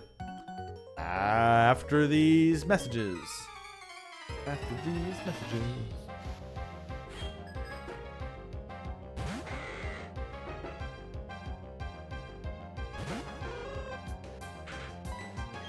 Also, that is a big thing you just threw at me.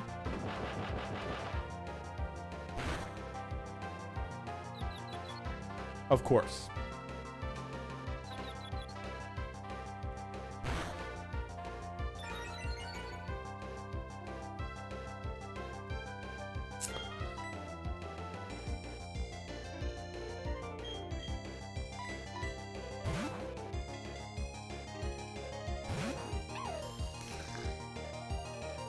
What? So fun. No, stop! No, stop!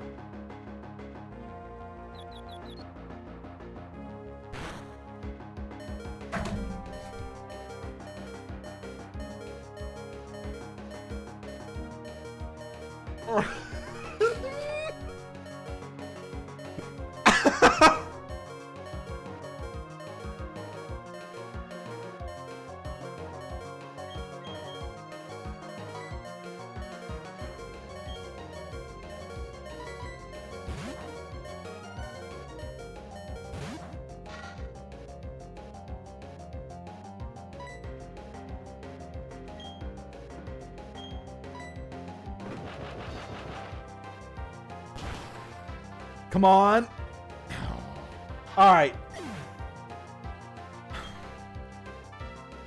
It's out. It's out of dynamic punches.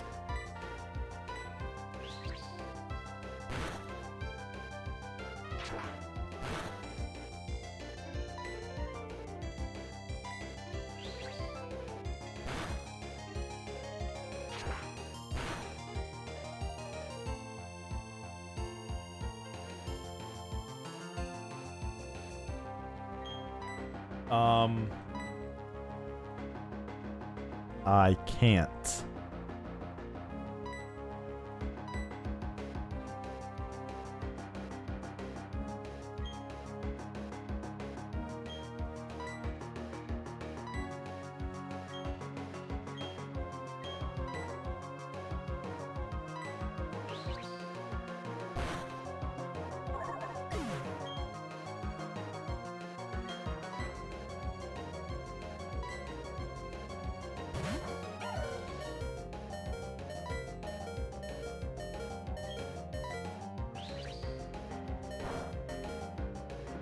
It's so white!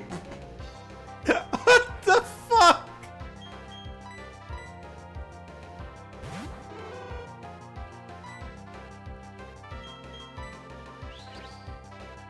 It's a special attack? Yes! Yes, a special attack! No! Okay. Speed boost! Yes! Yes!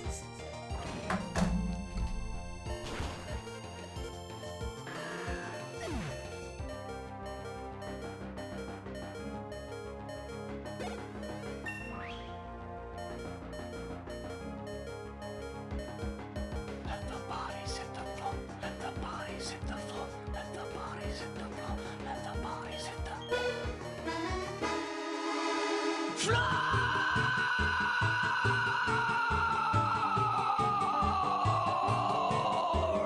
Let the bodies hit the floor. Let the bodies hit the floor. Let the bodies hit the floor.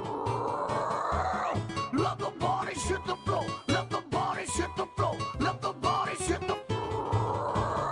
1, nothing wrong with me. 2, nothing wrong with me. 3, nothing wrong with me. 4, All right. Well, the bell tolled for us this time, I guess. All right, back to this one more time.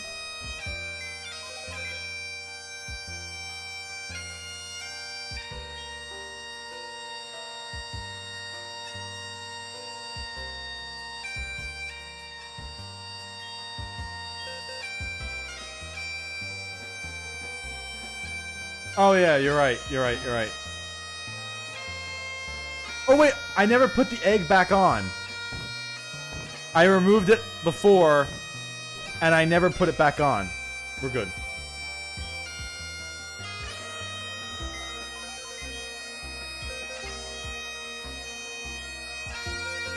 Okay. Ray gun. I was going to nickname you something else, and I never even got to the place to re-nickname you. You're just dead. I was gonna call you Earworm. That is a clever and awesome name. Unfortunately, you will never be graced with it. Goodbye. Chia Pet. I kind of hoped you would survive a dynamic punch just because you had defense, even though it was super effective. But it is a Vigoroth. This is nothing against you. It would have been neat using a fossil, but not in this randomizer. Not right now. Inevitable. Not only was getting one of you in our party inevitable, but you dying a death that I guess if I sent out Hoot Hoot first would have survived and I could have kept you as part of the party. But I guess it was inevitable that you died. See ya.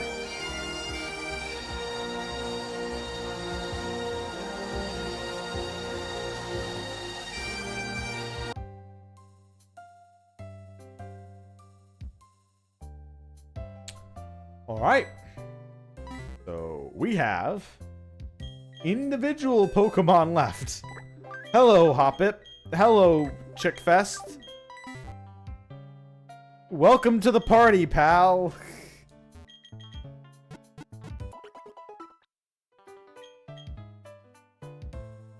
All right. First off, it is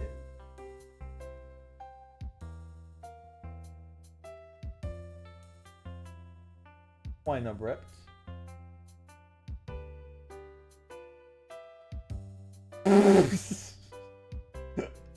I hate it when I do that.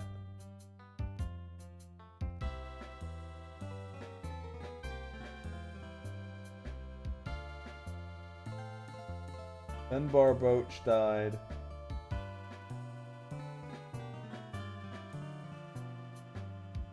Then Willy Wismer.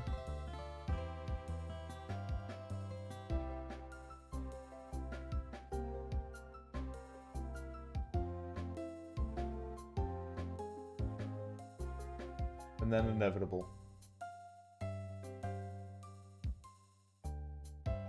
The only remaining one we have from that party is Beltolz. Now, I do have 2 other Pokemon. So I might have to actually try leveling Hoppip. We need to do 2 things. Buy some more Pokeballs.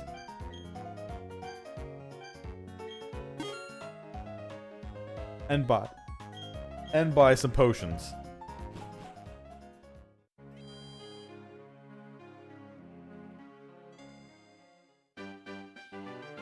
Now to do what I wanted to do before this asshole intervened. Let's catch the Pokemon for the route. It's another fossil. Alright, so it's a Bug Rock. With Thundershock.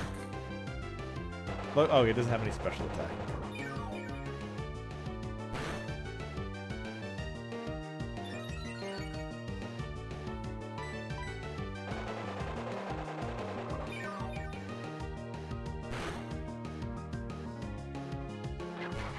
Alright, it does have a physical attack.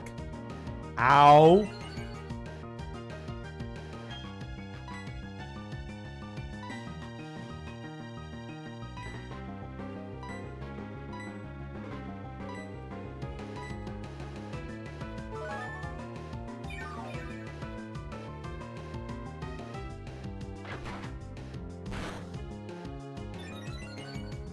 That critical hit did half my health. I needed to heal just in case it crit again, because as you know, that shit has a high critical hit ratio.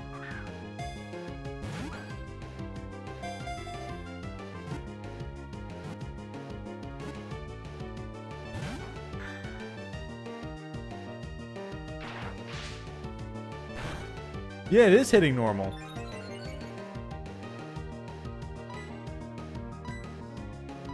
I don't... That's not Beltolz's ability.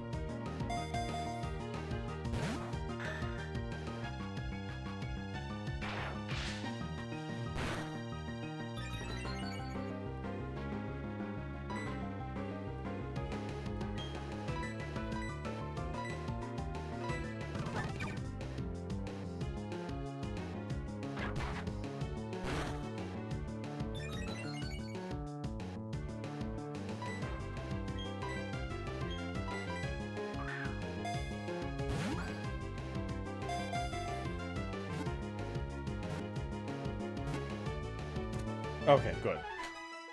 That thing getting like 2 crits in a row with Karate Chop was really starting to scare me.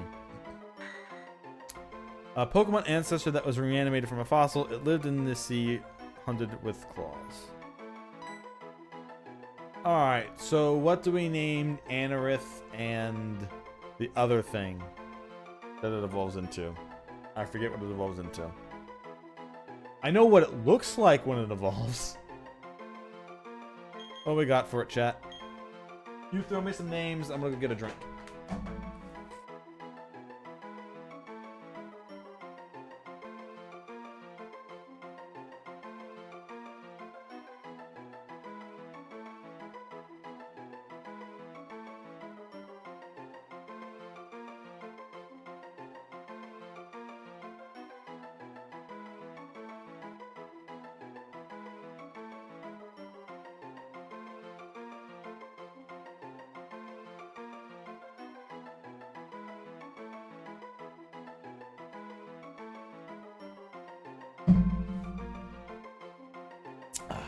No names? Alright.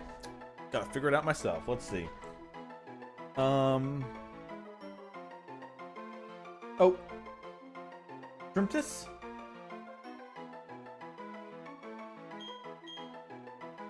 Shrimp and man. Ah, okay.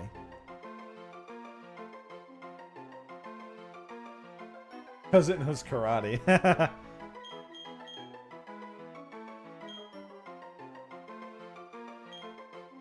Let's go.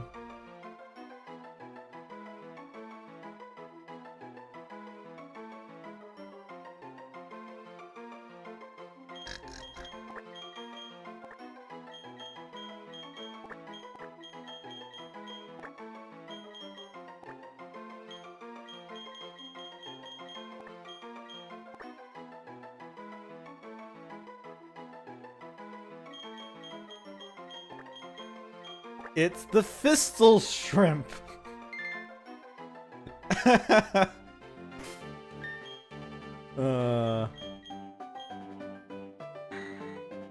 Welcome, Fistal Shrimp. How's it going? Normalize. Oh, all of its moves are normal. That's why it hit for neutral. It doesn't have any type advantages.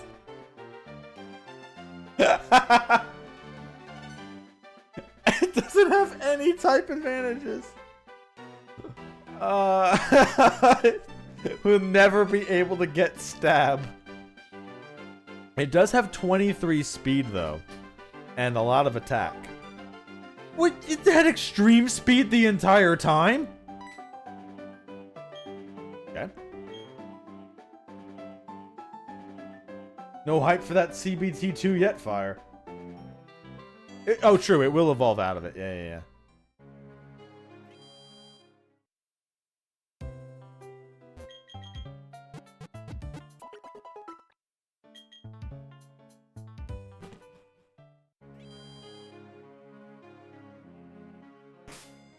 Okay, let's...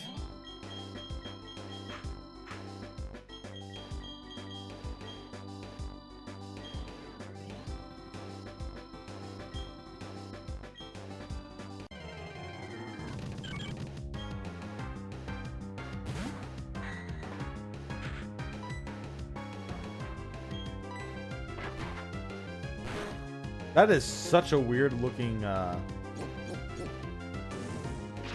I can tell what it's supposed to be, but it looks so weird because the way its eye is on the stalk. Monkey's paw against slow stir.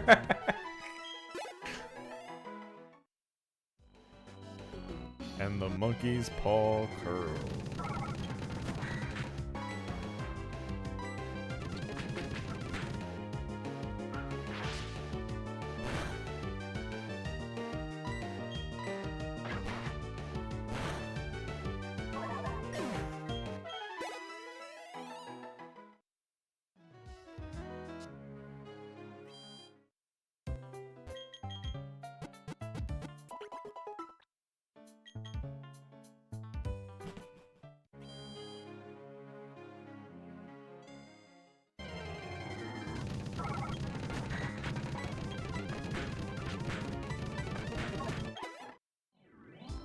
Alright, gotta do a little grinding.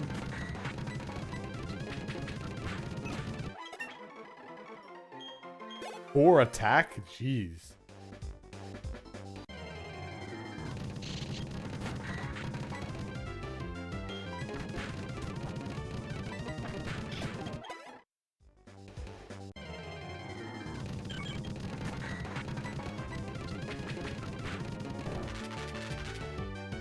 That's actually super effective.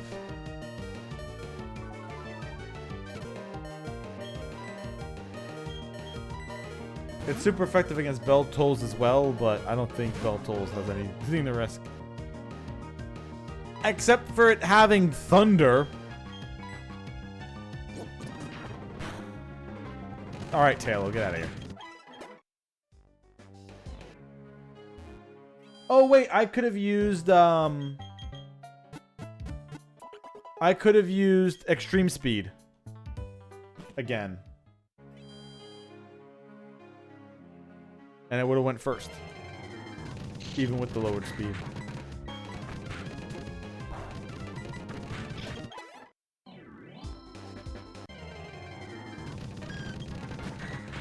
I remember these things having something dangerous. Oh no, it was Dragon Pulse. That's what it was. Hydro Cannon. Alright, well, well, that's just Hyper Beam, I guess. Congratulations, you learned Hyper Beam. That is how you spell it, apparently.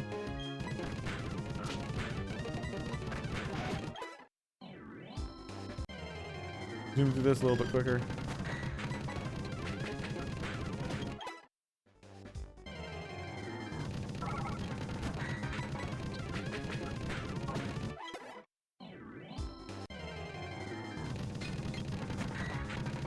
Oh, I can't actually fight this thing.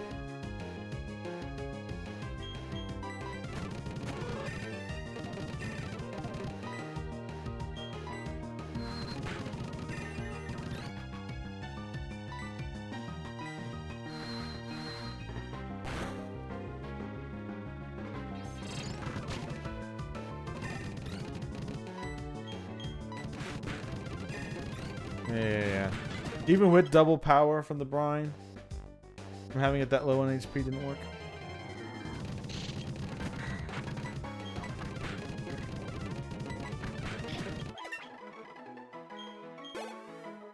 Alright, so far, Zersk gets the safest thing to fight. So far, its attack is do 1 damage or do an attack that only works if I swap out.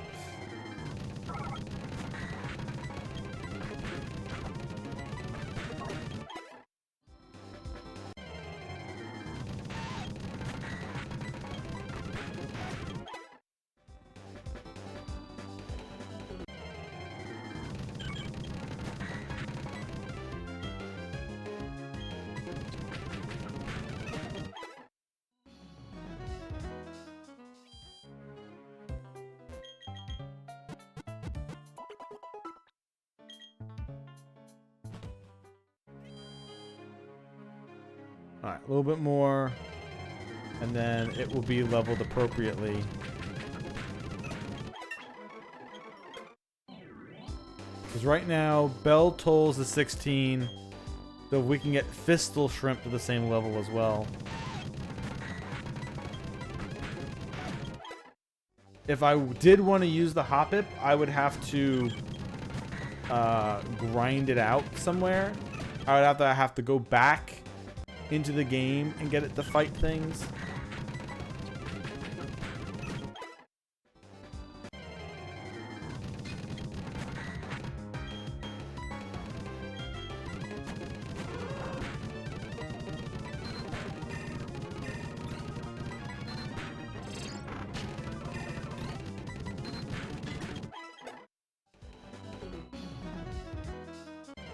But honestly, I don't really want to worry about Hoppip and Burmy that much. I don't know how good Burmy and Wormadam are, but I think they're just kind of like wastes. But if I have to use them, I have to use them.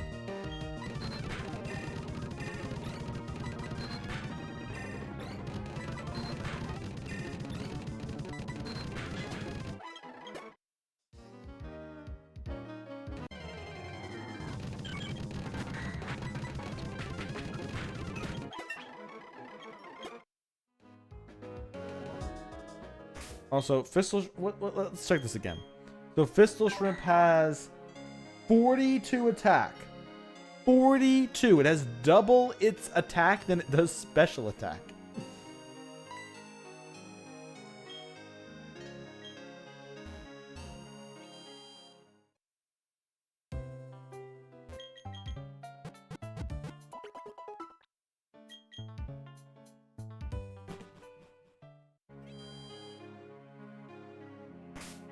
Gotcha. So if we're able to level up Flapjack, it could have some pretty good stats, and it will actually have a decent move pool.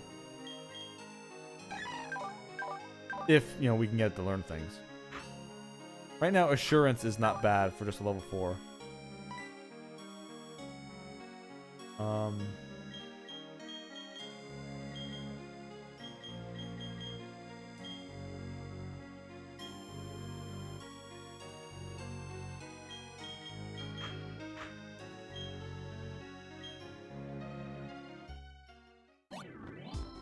Well, it is something that we get almost every randomizer run and don't use, so.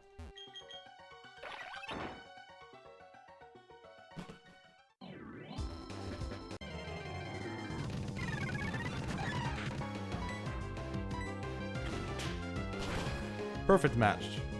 We have a super effective attack. Oh, so does it. Never mind. And it instantly crit. Cool. Thank you, game.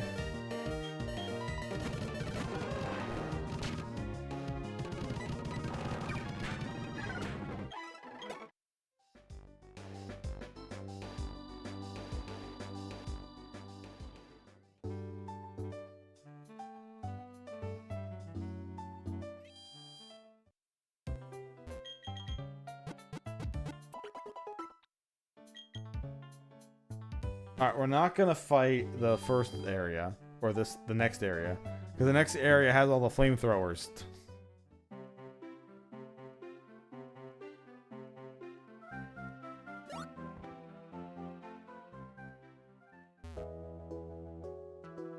So basically it has a lot of speed, and that's about it. Speed and some defenses. But we're in a nuzlocke anyway, so might as well get to it. We do have to watch out, though, because of all the things with fire.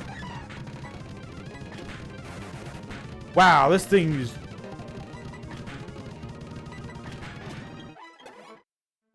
Oh boy.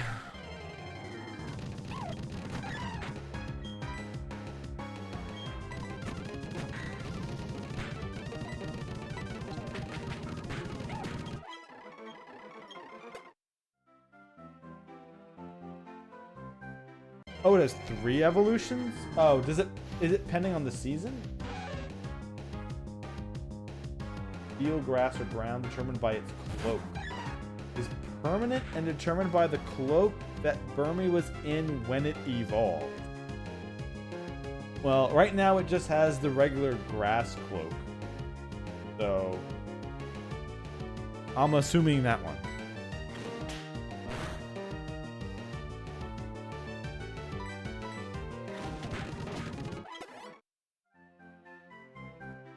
Plant cloak, sandy cloak, and thrash cloak. Environment of its last battle. Okay.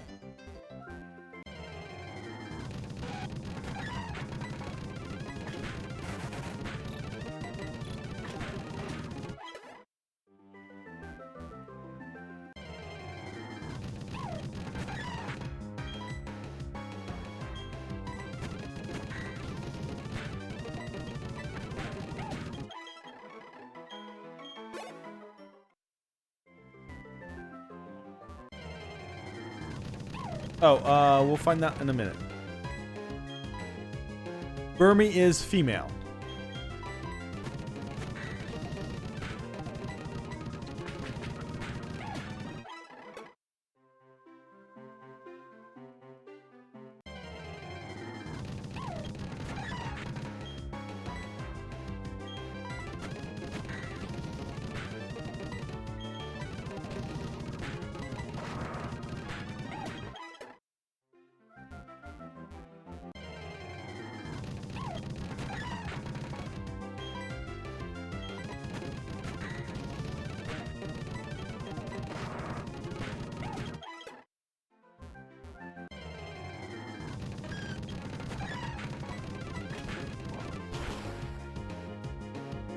Oh, no sludge.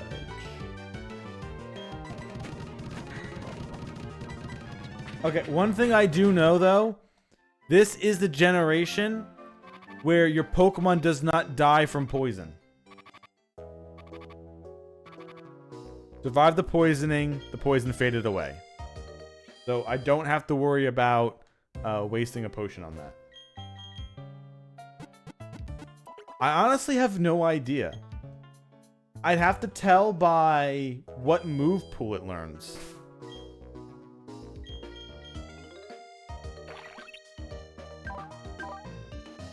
Right now it has Lava Plume, and I taught it Rock Smash, so I have no idea.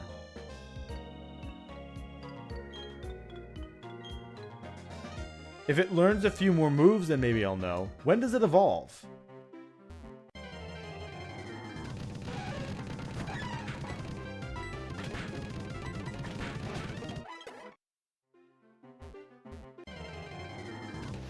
At level 20, alright. So before level 20, we'll have to make our decision. If I wanted it to be ground, do I have to go to a desert?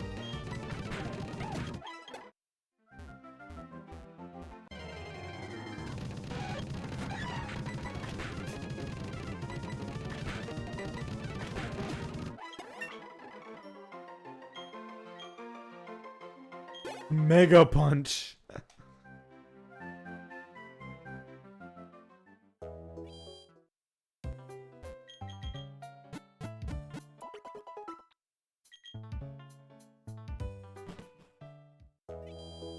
Grass type and grass. Makes sense. I assume steel would be like indoors. Like you have to fight like an indoor trainer.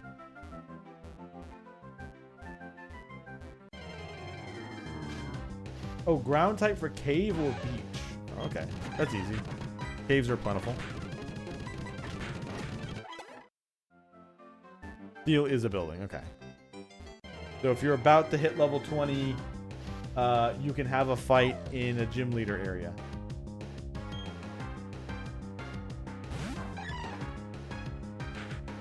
Alright. What if we Mega Punch a level 2? Nope, still not enough.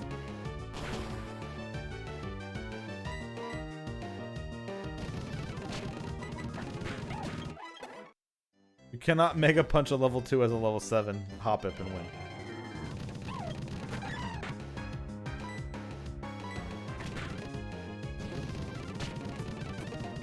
Oh, well now we definitely can't even take out a level 2.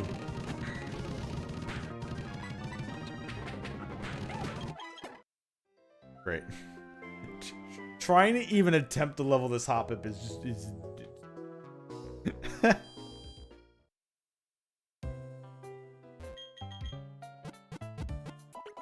Grass, higher special, ground, physical.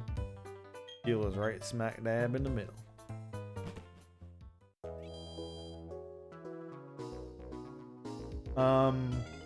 If I might honestly try to get the ground version because anything else is a double weakness.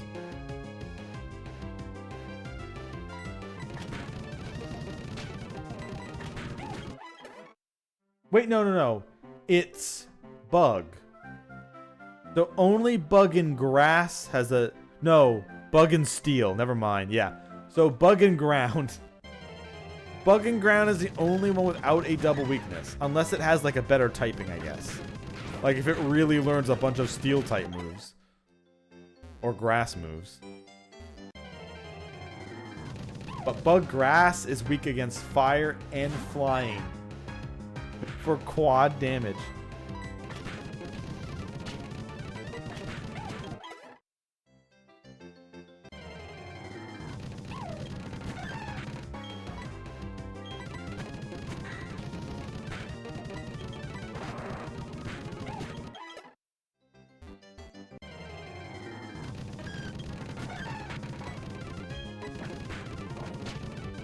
Oh yeah, that thing has sludge. Jesus.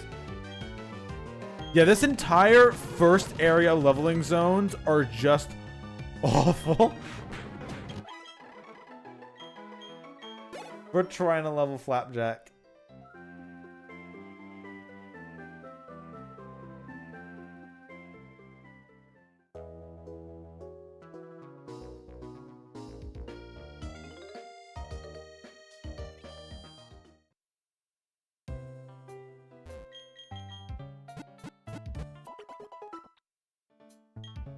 I mean, true. If I evolved it into the steel type, I'm literally begging this game to murder it on me. Please, oh please, pretty please.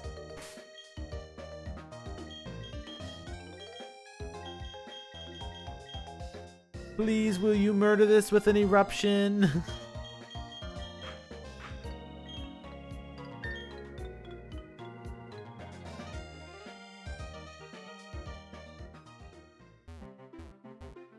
Okay, this is still bug, so flamethrower is still gonna suck. But at least we have a lava plume. This is a bit better than assurance. And it's not gonna get us paralyzed.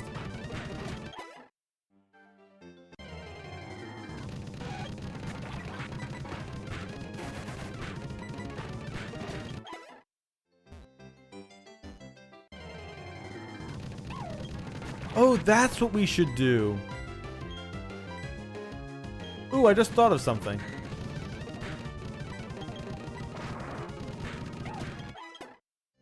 Why grind here?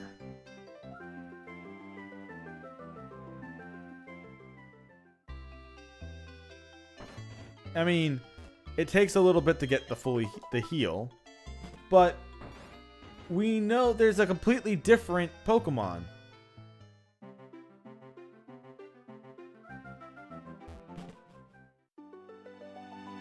Orange Cloak when it's out in battle and fights. Have to have the fight first. Yep. We at least know that there's a Makahita here, and Makahita only really knows double slap.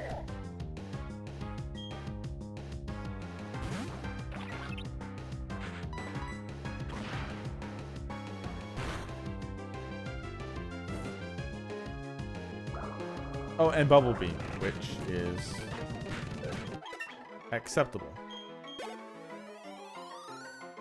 Oh yeah, oh yeah, oh yeah, this so much better. Oh, this was a 5-head idea.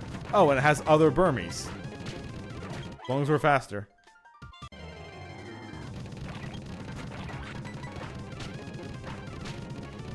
You dick. You heard me say that.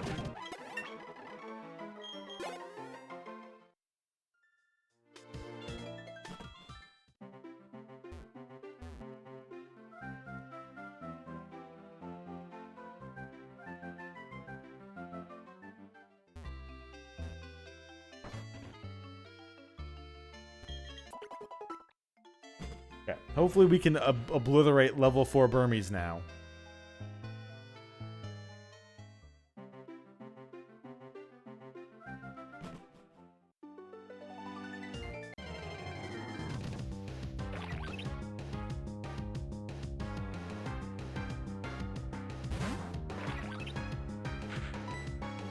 What a dick, Van Dyke.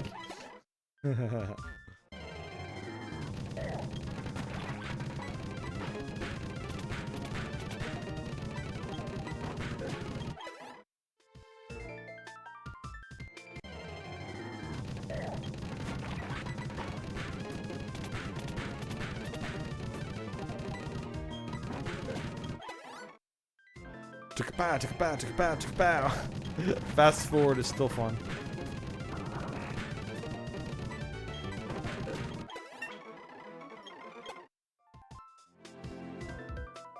Oh yeah, this was so much better choice.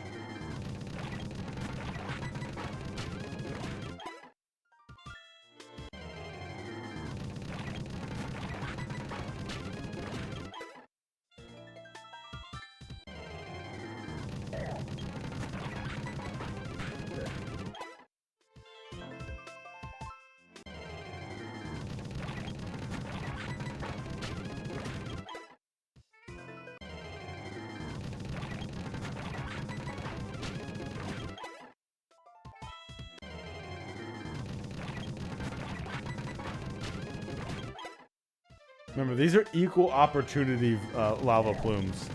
Don't care who you are, what level you are, you get plumed. I'm gonna plume you.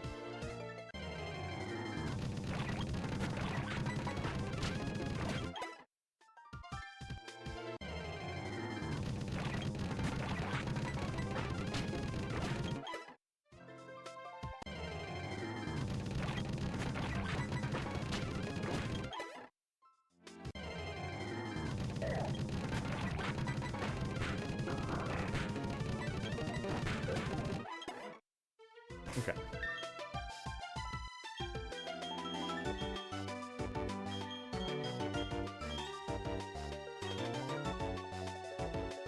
Alright. Unfortunately, this stream ended up being like a semi-progression stream. It turned instantly into a rebuilding stream.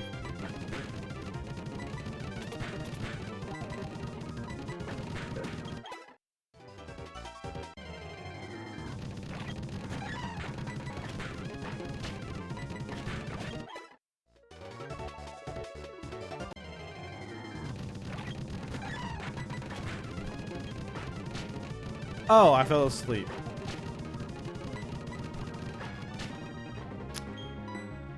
Alright, Fistal Shrimp. Pull me out of the fire again. Hobbip needs you to save its ass again.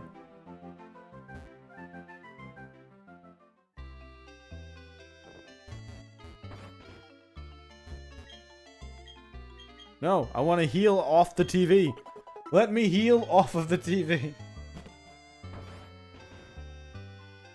It was my real mother.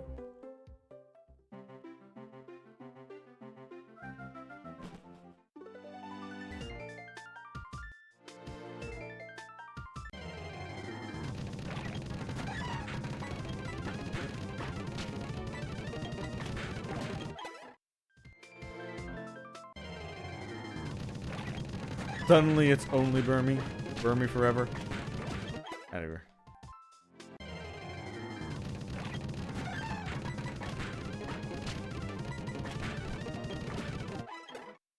Well, at least you were nice enough to put me to sleep after. Ugh.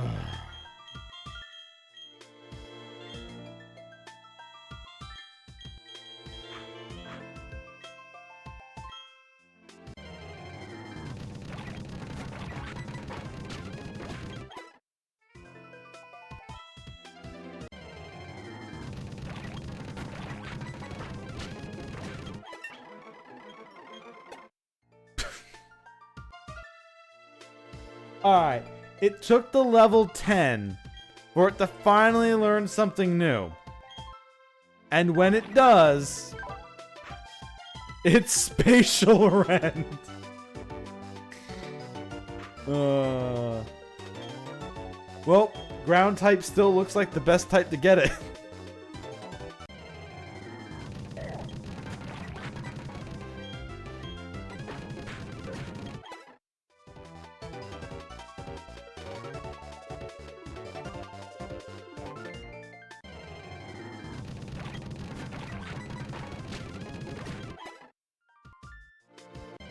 Alright, a little bit more and then we're gonna have to move to a better area.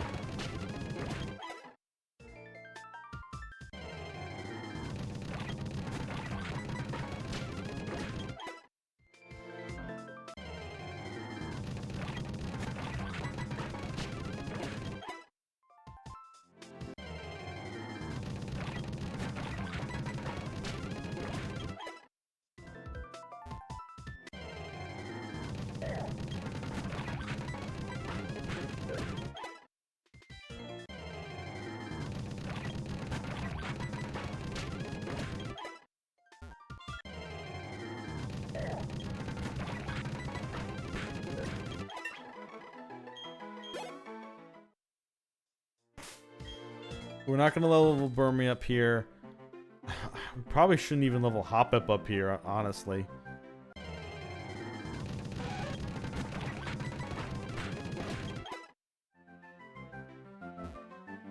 We just need to run into something that doesn't have like a fire attack to ruin its day. But pretty much, I mean, Shinx is almost in every patch of grass.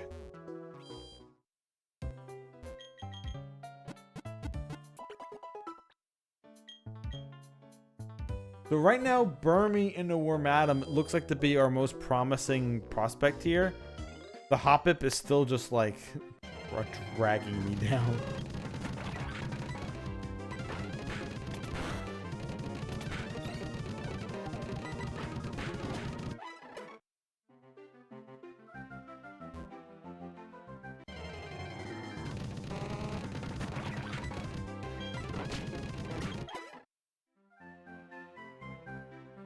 I mean, it really is the B team.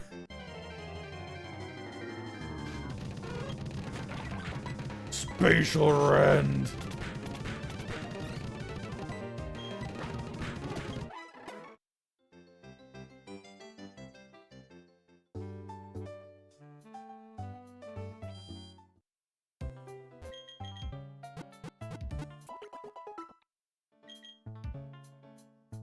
Okay, let's see. What Pokemon were here? I know there were... We caught Burmy in this cave.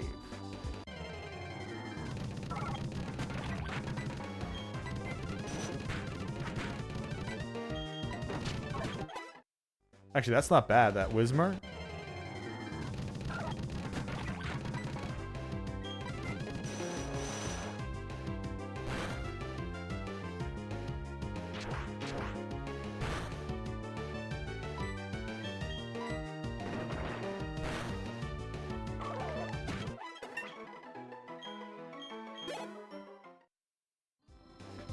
So we'll go into the cave.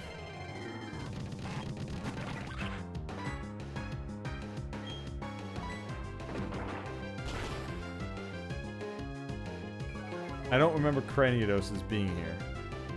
Oh, okay, well that's fine. Also, we ran into a lot of fossils early game, huh?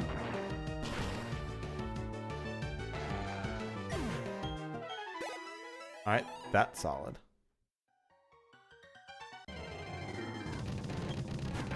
Oh, there's also Ekans.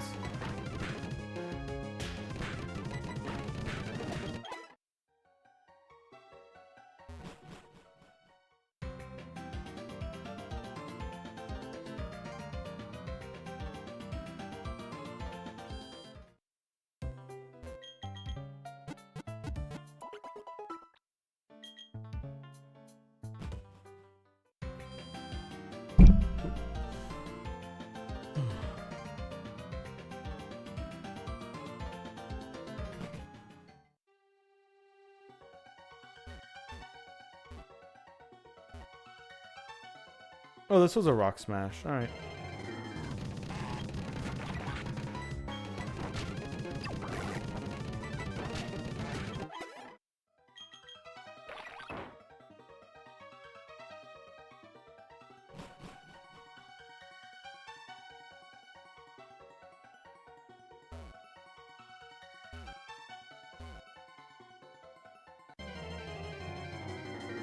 All right, new floor, new stuff. I mean, we can't catch anything here because it's the same cave, but we can at least fight it.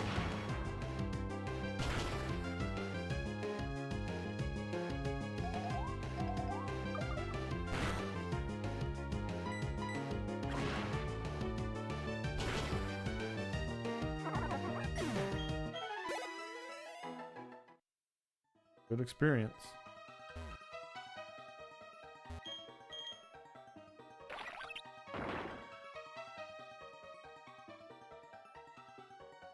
Let me guess, you tell me how to ride a bike?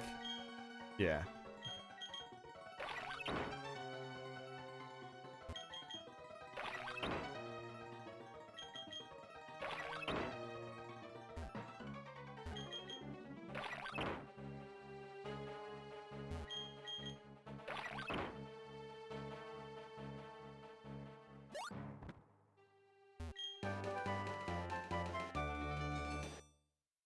Attract. Uh-oh. This is starting to be one of those ROMs where the TMs or one-time use and they're garbage. It's slightly worse than multiple use and they're garbage.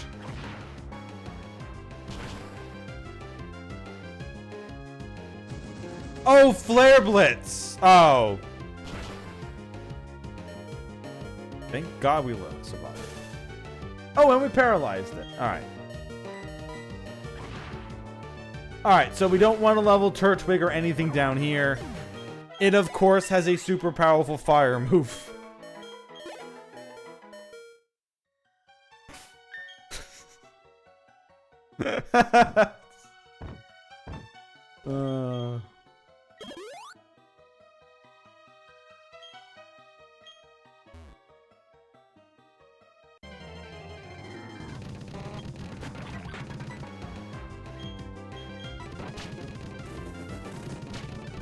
Fucking flame wheel.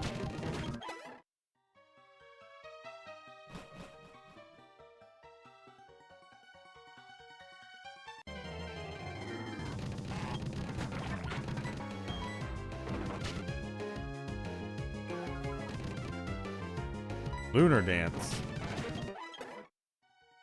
that an attack or a stat? I think Lunar Dance is a stat buff move.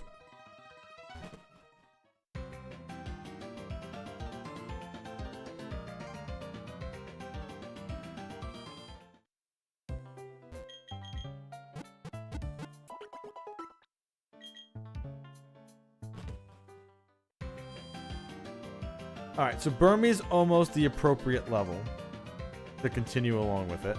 We're just gonna have to pay attention to when leveling it up to 20.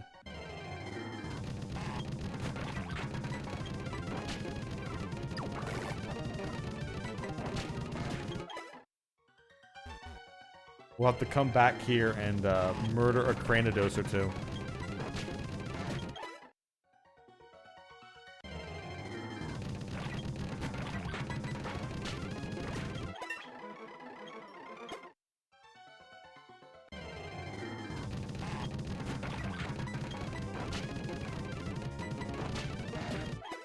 So there is an alternate reality where we had 3 fossil Pokemon on the same team.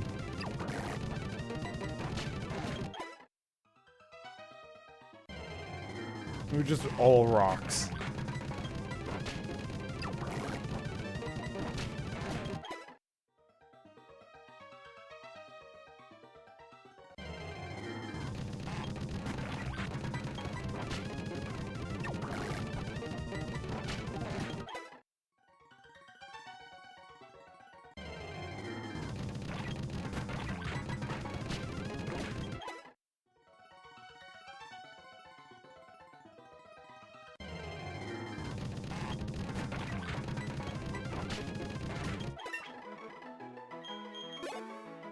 Jump kick. Alright. Alright, so it is learning some physical moves as well. We got the rock smash I put on it, and then it learned jump kick. So jump kick is strong. Doesn't it deal damage to you as if you did the attack to yourself or something like that? Because we are bug. If we resist the damage of our own recoil, if we miss, that could be pretty good. Jump kick doesn't miss. Hey, you missed. Did 3 damage to yourself. Oh, okay. And 95 isn't that awful of a miss chance. Now,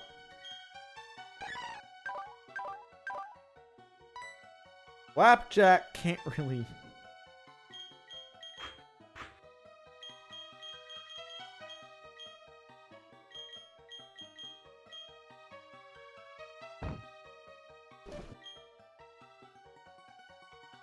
Aw, come on. We gotta resist our own kick. Like, Cranidos knows Lunar Dance and Energy Ball. We double resist Energy Ball. But, of course, the first thing we run into is a Burmy.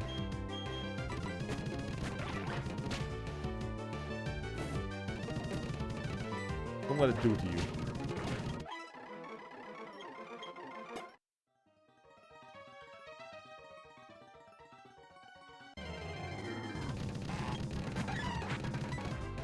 So Assurance is neutral, but it's hitting Cranidos' defense. So it knows Needle Arm and Energy Ball, so...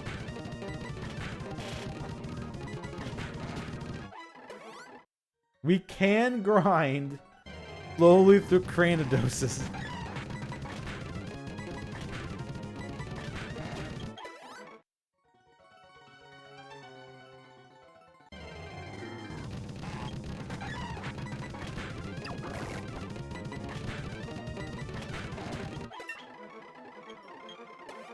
Thunder Wave. Oh boy.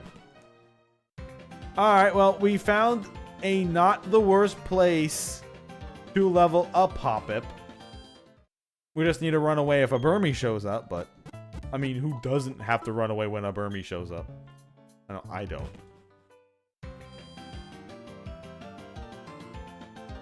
I'm a big boy. I don't run away from no bugs.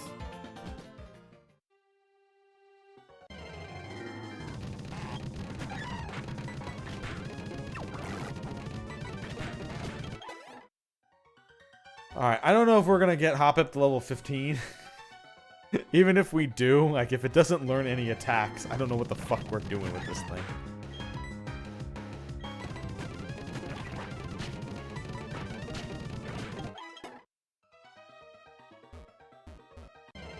Like, I don't think this thing even evolves anytime soon.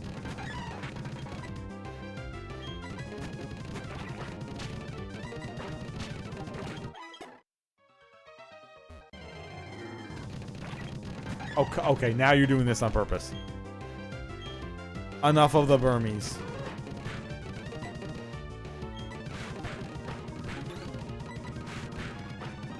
Okay, we'll never swap the belt tools again. We're finishing off the opponent. Get Bloom at 18. Okay. So not 2 forever. Force instantly burn. Everything hits as normal anyway, is all I care. Alright, can we please get some Cranidoses again? Thank you.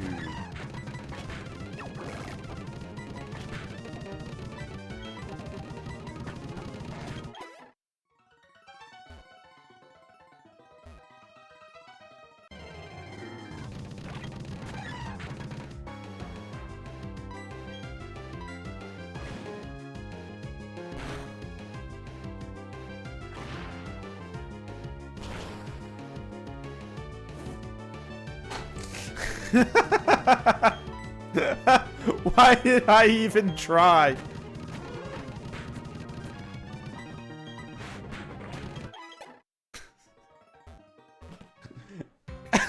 Why did I even try? Oh look, it only did 3 damage even though it's super effective. Burn.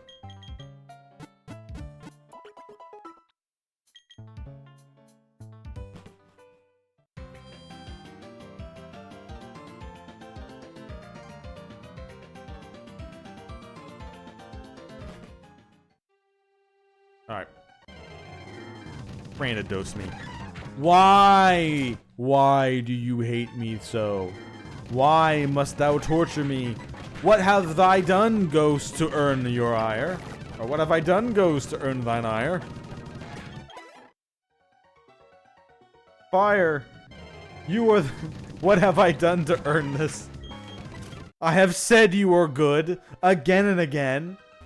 Yet all you do is show up to torture me. Is the problem is that fire is not good? It is in fact great? Have I offended thee, O fire? All you motherfuckers seem to apparently have one. Hate you. Go away. Oh my god, please stop. Don't make me go down with the Flare Blitz. Turtwigs are.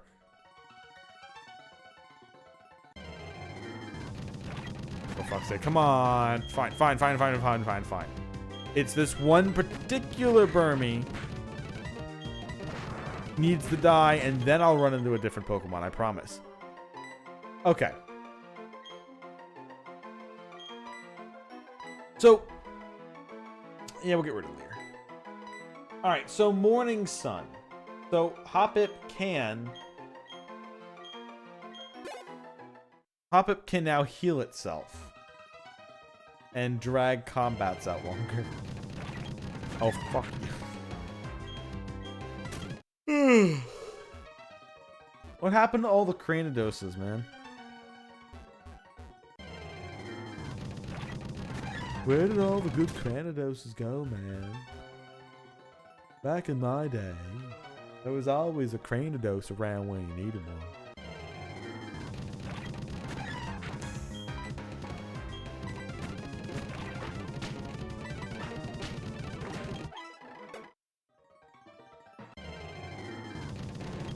Oh, look at that.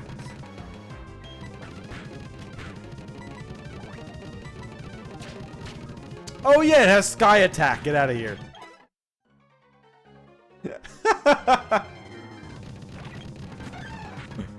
Stop, please. Actual torture. This is actual torture. You've heard of the Chinese water torture. You've heard of the thumb screws and the rack and the Iron Maiden. Well, now you have the only Burmy torture. You're trying desperately to level a Hoppip, and the only fucking things you can find are Burmies with fire attacks. Or Burmies, as they're called. I'm hip with the lingo. You fucking dare Sky Attack me.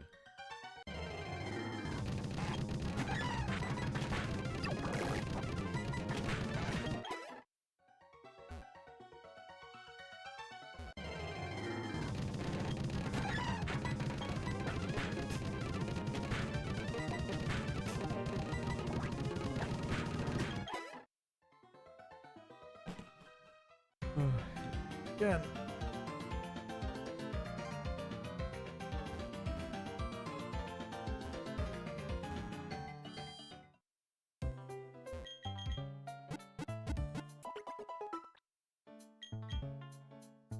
What was in the grass above us? I know there was bell sprouts and... Oh yeah, Tangalas. Tangalas have high defense. Not helpful.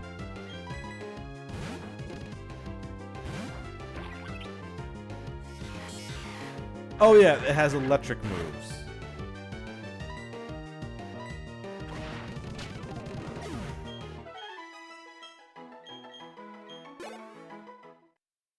Alright, so not... I mean, it's neutral to Hoppip. But Hoppip can't fight Tangalas. Angelos. What are we sitting at? 15 attack, 19 special attack. So we do need special attacks for Flapjack. Which we don't have. I'm not using any TMs on a Pokemon this early. Since they're one-time uses, they can't just use them.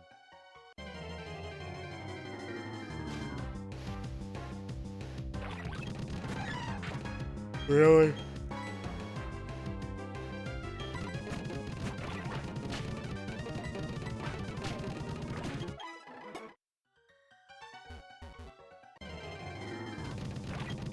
Okay, this... Whatever the game has done, it's only Burmese. Like, the game is just laughing at me at this point. With how many Burmese.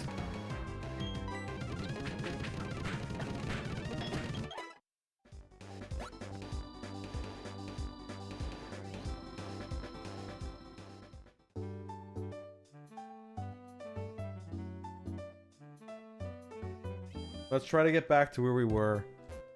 Though it makes it look like we progressed today.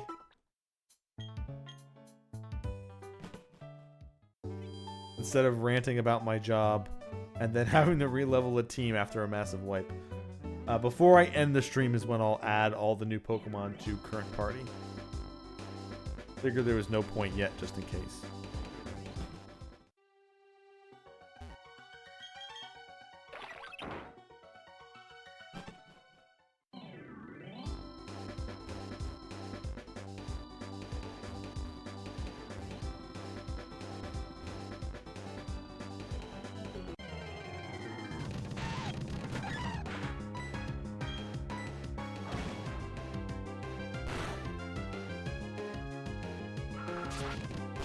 Air cutters on Weedles.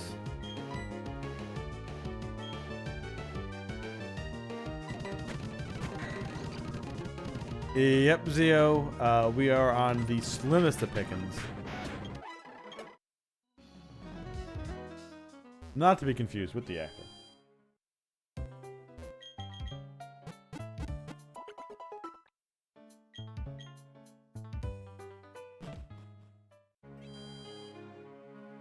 So I don't know if this Hoppip is gonna, like, if we run it, like, if we run into a Lilip, it can't fight a Lilip here.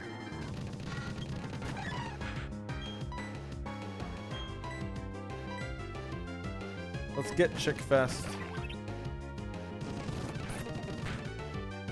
Oh wait, no, Lilip knows Eruption. We can't mess around with it. I mean, now we can.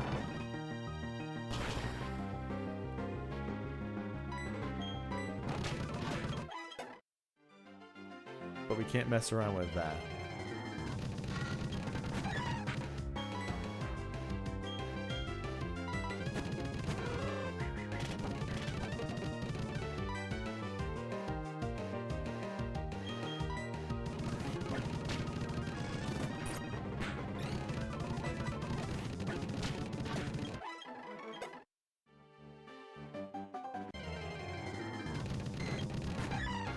There are Dragonair in here? Alright, well. Don't get nuked, Flapjack. That's fine. There's no weather. So it's just 50 normal.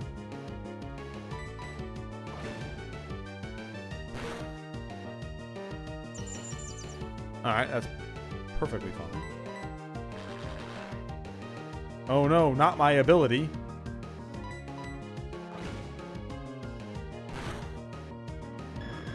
Alright. Thank you for the experience.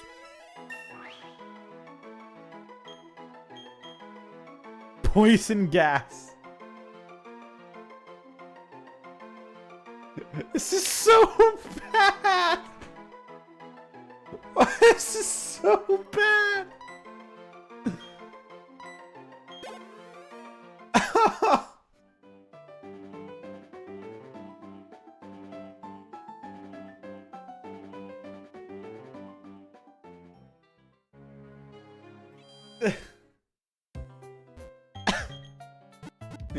Yeah, you farted and you have a huge chance at missing. Damn, I was downwind. Guess nothing happened. Maybe it's all because Hoppip is a shit Pokemon. Pauses for applaud.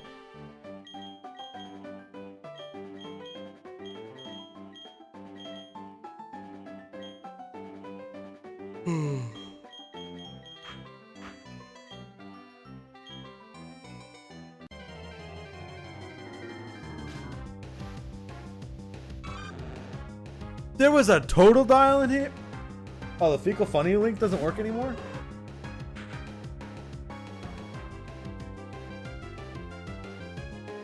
No. Not the meme, it's dead.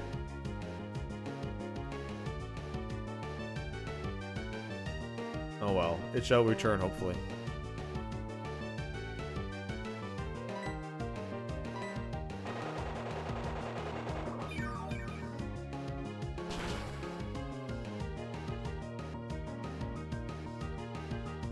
Also, of course the link doesn't work anymore. Of course Link doesn't work anymore. He already defeated Ganon. He doesn't need to get a job.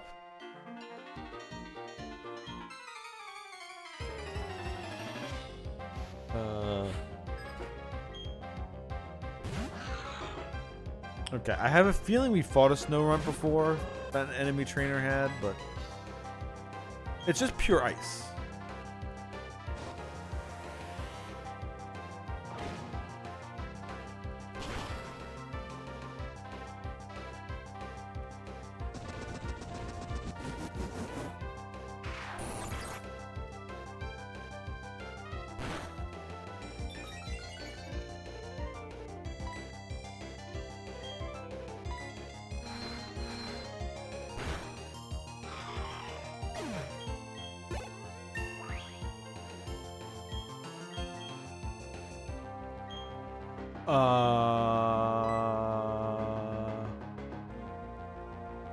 Bell Tolls is a special attacker, not a physical attacker, right? What are Hoot Hoot stats? Because we have Bug Buzz. Yeah, he's like right in the middle, I think. Because X Scissor is less damage than Bug Buzz, but X Scissor has a critical hit ratio, or a higher one.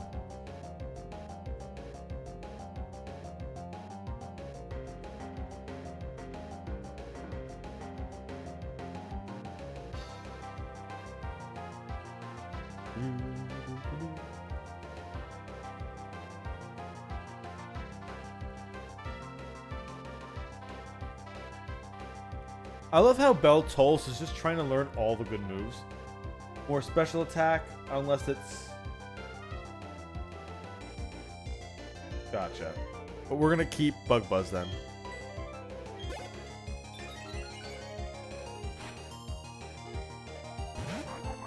Oh, hey, Nooble. Good blast.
Oh, we got the crit in there and everything? Hell yeah. 600 experience for that? Damn. What was that to be randomized into a Grovyle? Damn.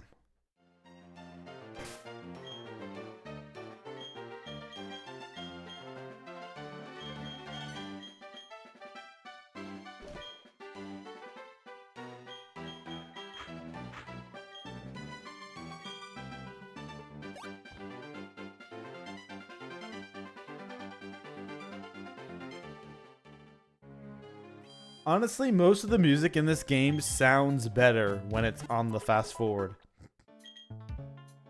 Do a little bit more before we end for the day. Some of the music in this game is just slow.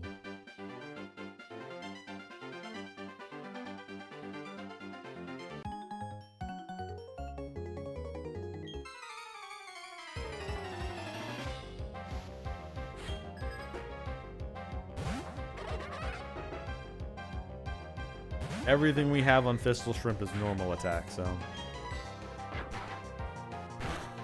Always gotta remember that.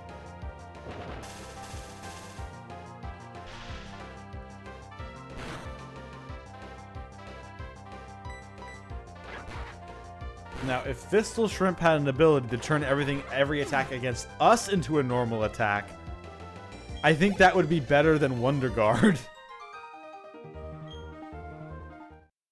Because then we would just resist everything.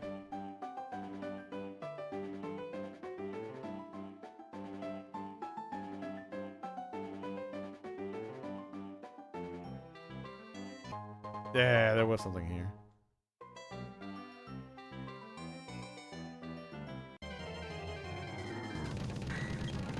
Oh look, it's a never-ending fight against ourselves.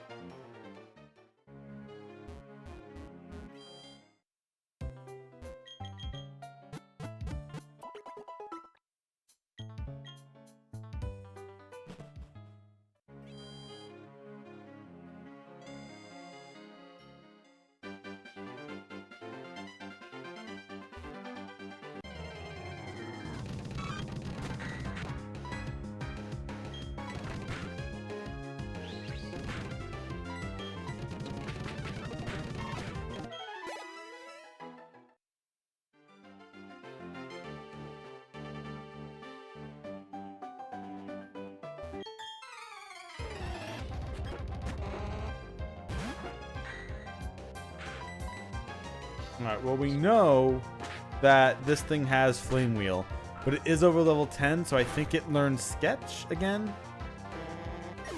So it has 2 attacks.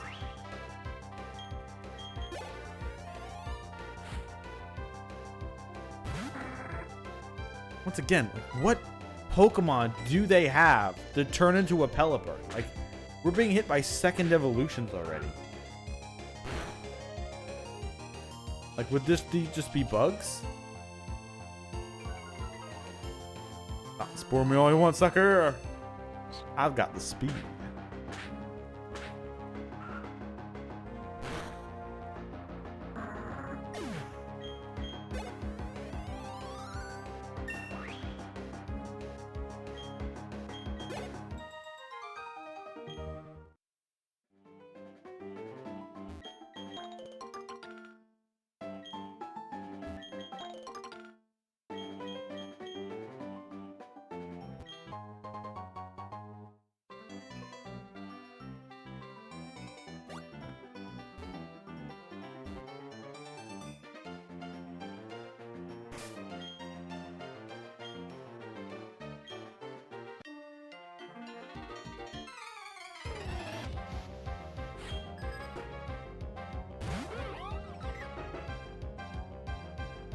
Alright, so Fistal Shrimp can't even affect this. The only thing Beltol's has is Brine. Chickfest, don't get fucked over now.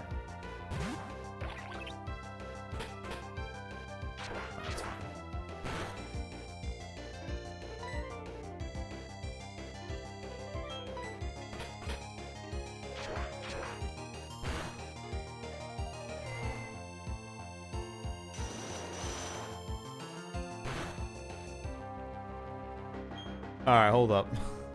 Hey, Flapjack, you have a dark attack, right?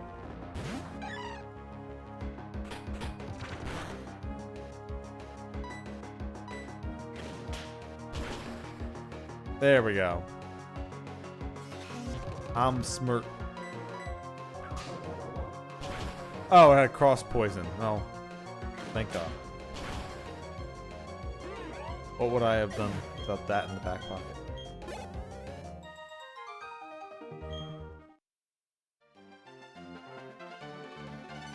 Alright, right back to the drawing board.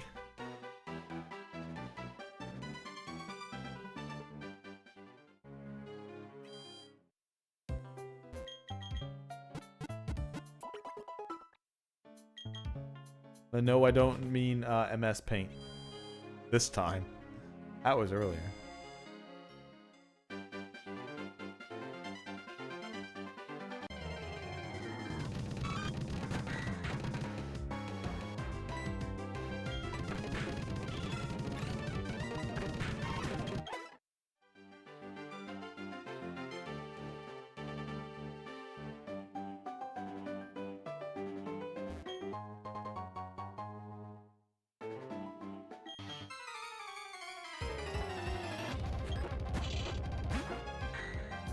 Alright, speaking of things I can't even affect.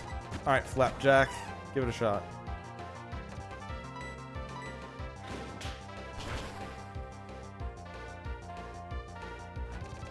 Spited. I'm gonna get spited out of the only attack I have that can hit this thing.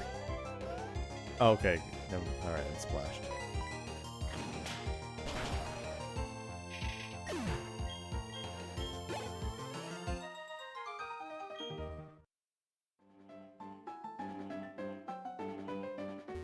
Don't have a ghost.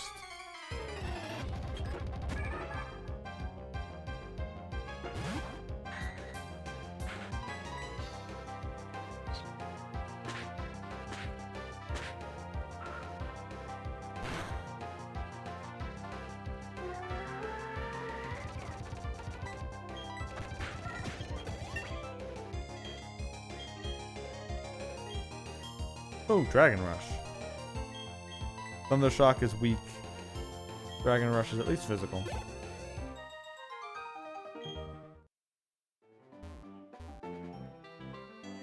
Now, if I remember correctly, this is a healing house, right?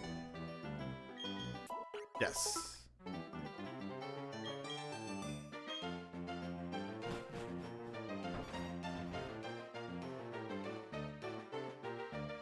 Alright, we have a forest coming up still. Okay. If we have a forest coming up soon...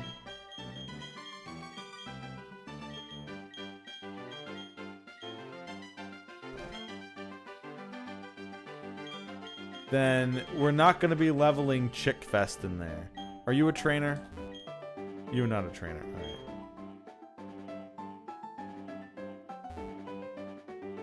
Alright. So we're not going to be... unless I grinded here a little bit with it and then took it back to the cave. I think there's a cave up there. I can't be certain.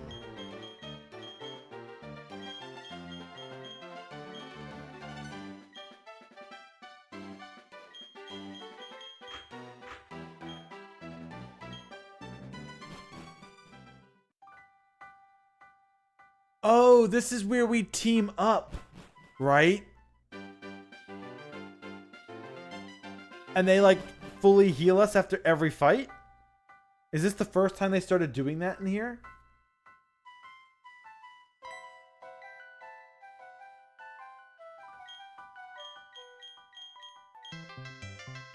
Yes, you can come with me, Cheryl. Alright, so this is our first Pokemon here. So this will be the last Pokemon catch of the day. And it's either Smeargle or Shieldon.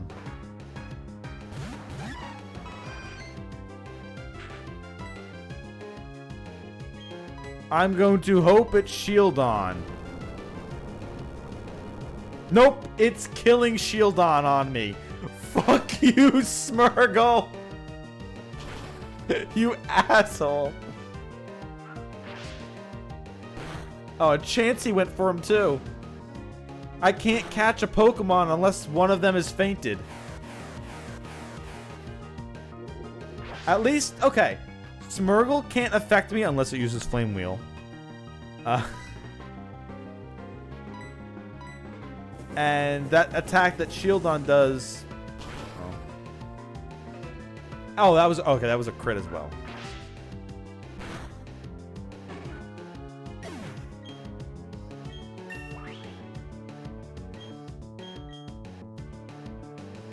Oh, great. Alright, so here's the thing. While I am with this person, I'm pretty sure they fully heal us after every fight. What happens if Flapjack faints? Does it count? I assume we just delete it afterwards because it counts, and I can't use it.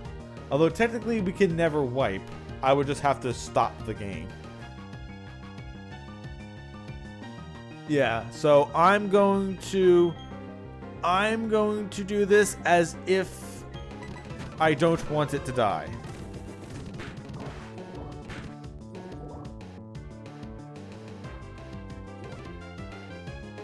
Okay, now since this is the Pokemon I have to catch.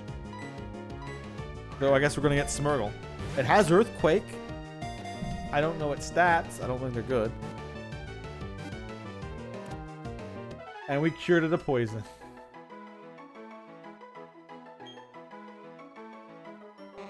It marks its territory by using its tail like a paintbrush. There are more than 5,000 different marks.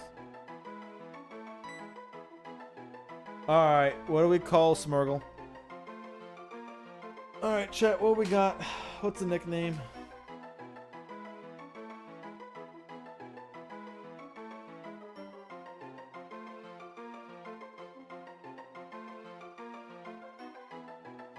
Ground dog.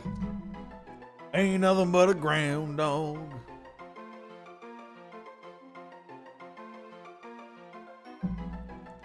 Might as well. It has Earthquake on it.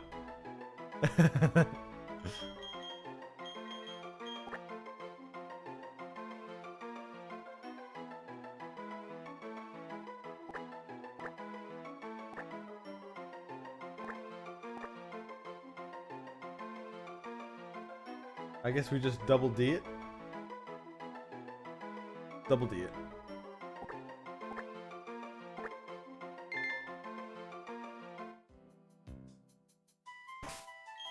Hey, we got an item. Burn heal. Dun-tis. Okay. Adaptability. So it powers up normal type moves. It has some speed. Doesn't have anything else. It knows earthquake. At least this is the best place to, I guess, level up Flapjack. We just have to watch out for Smurgle. Ian Smurgle.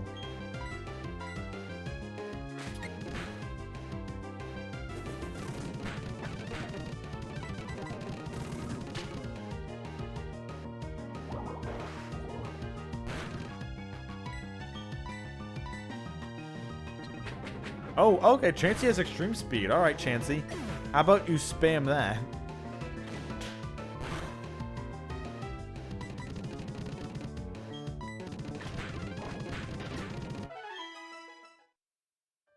Okay, this is unironically a good place to level up Flapjack, but we're going to do this next stream. We've done enough grinding and leveling and everything on these bad boys. Fish! Fish, you've returned to me! Unfortunately, I can't catch you. But Fish! Fish, you back! We back, boys. We fish.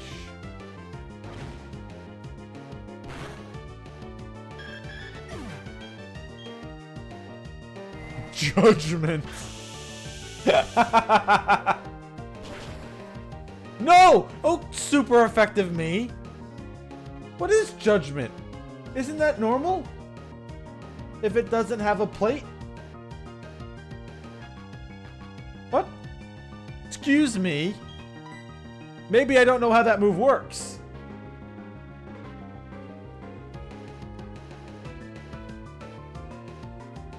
Fish really, yes. Fish just breaks the game constantly.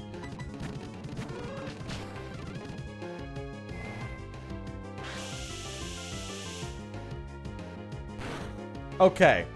So it's super effective against grass. Please tell me it's fire.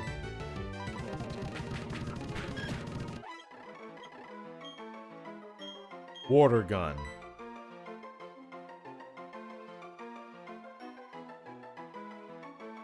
Fuck it, I'm not using Thunder Wave anyway. We at least have an element now.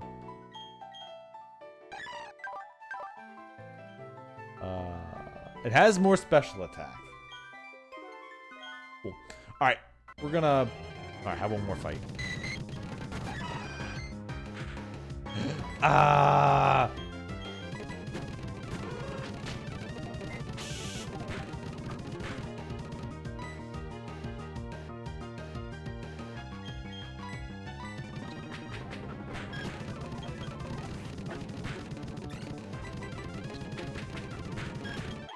Nancy, please use that right away. All right.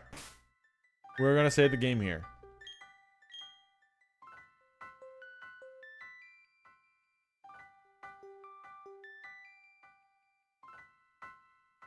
And now we're going to finish off the stream with a couple rounds of real or fake. So, in first order is Hoppip. Actually, no, we have Hoppip here already.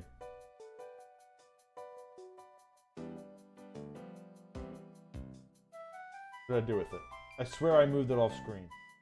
Did I never get a Hoppip? Am I lying? Am I a filthy liar? Yeah, I don't see it here.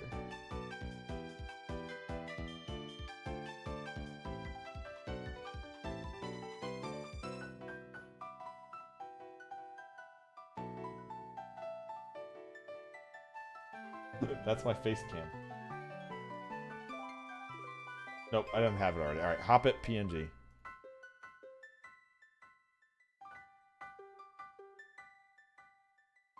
Or I guess there's no one here to really play real or fake PNG. I could just pick up the one from Pokemon.com.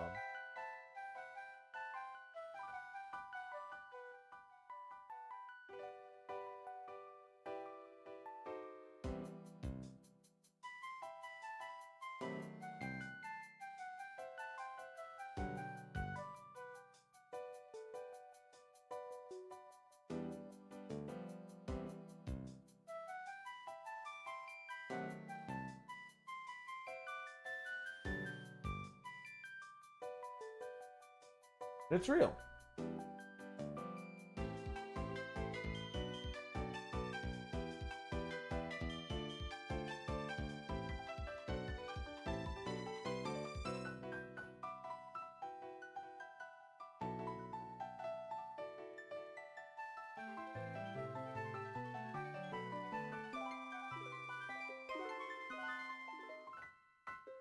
Get our round boys even bigger, or even rounder.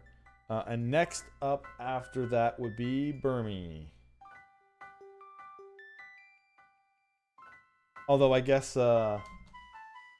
putting Hoppip there, we're probably going to level that thing really soon anyway.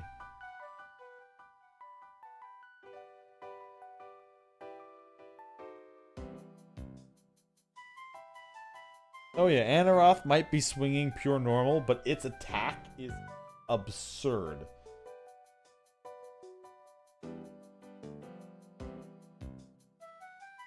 And Burmy has a solid move pool, so even that's not that bad. Bell Tolls is just a very good tank. Hoot Hoot got incredibly...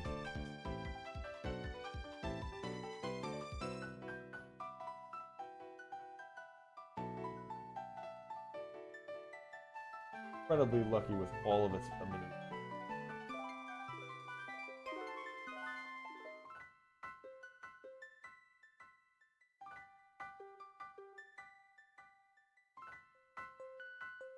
Finally, we have Anorith.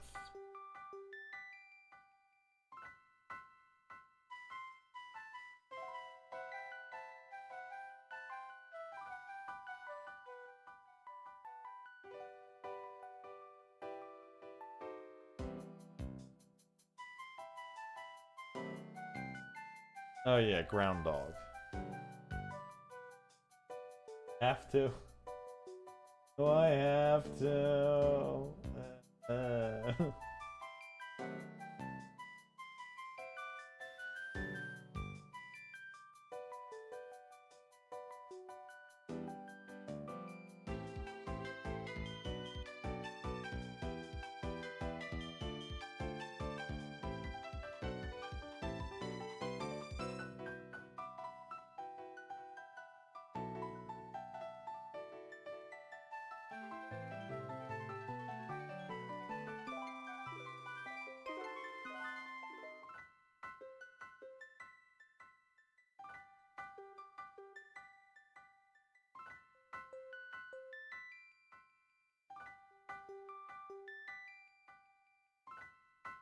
Smurgle PNG.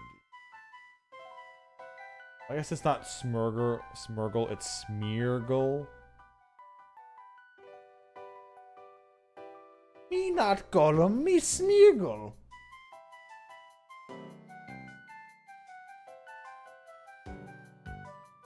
You cannot have precious paintbrush.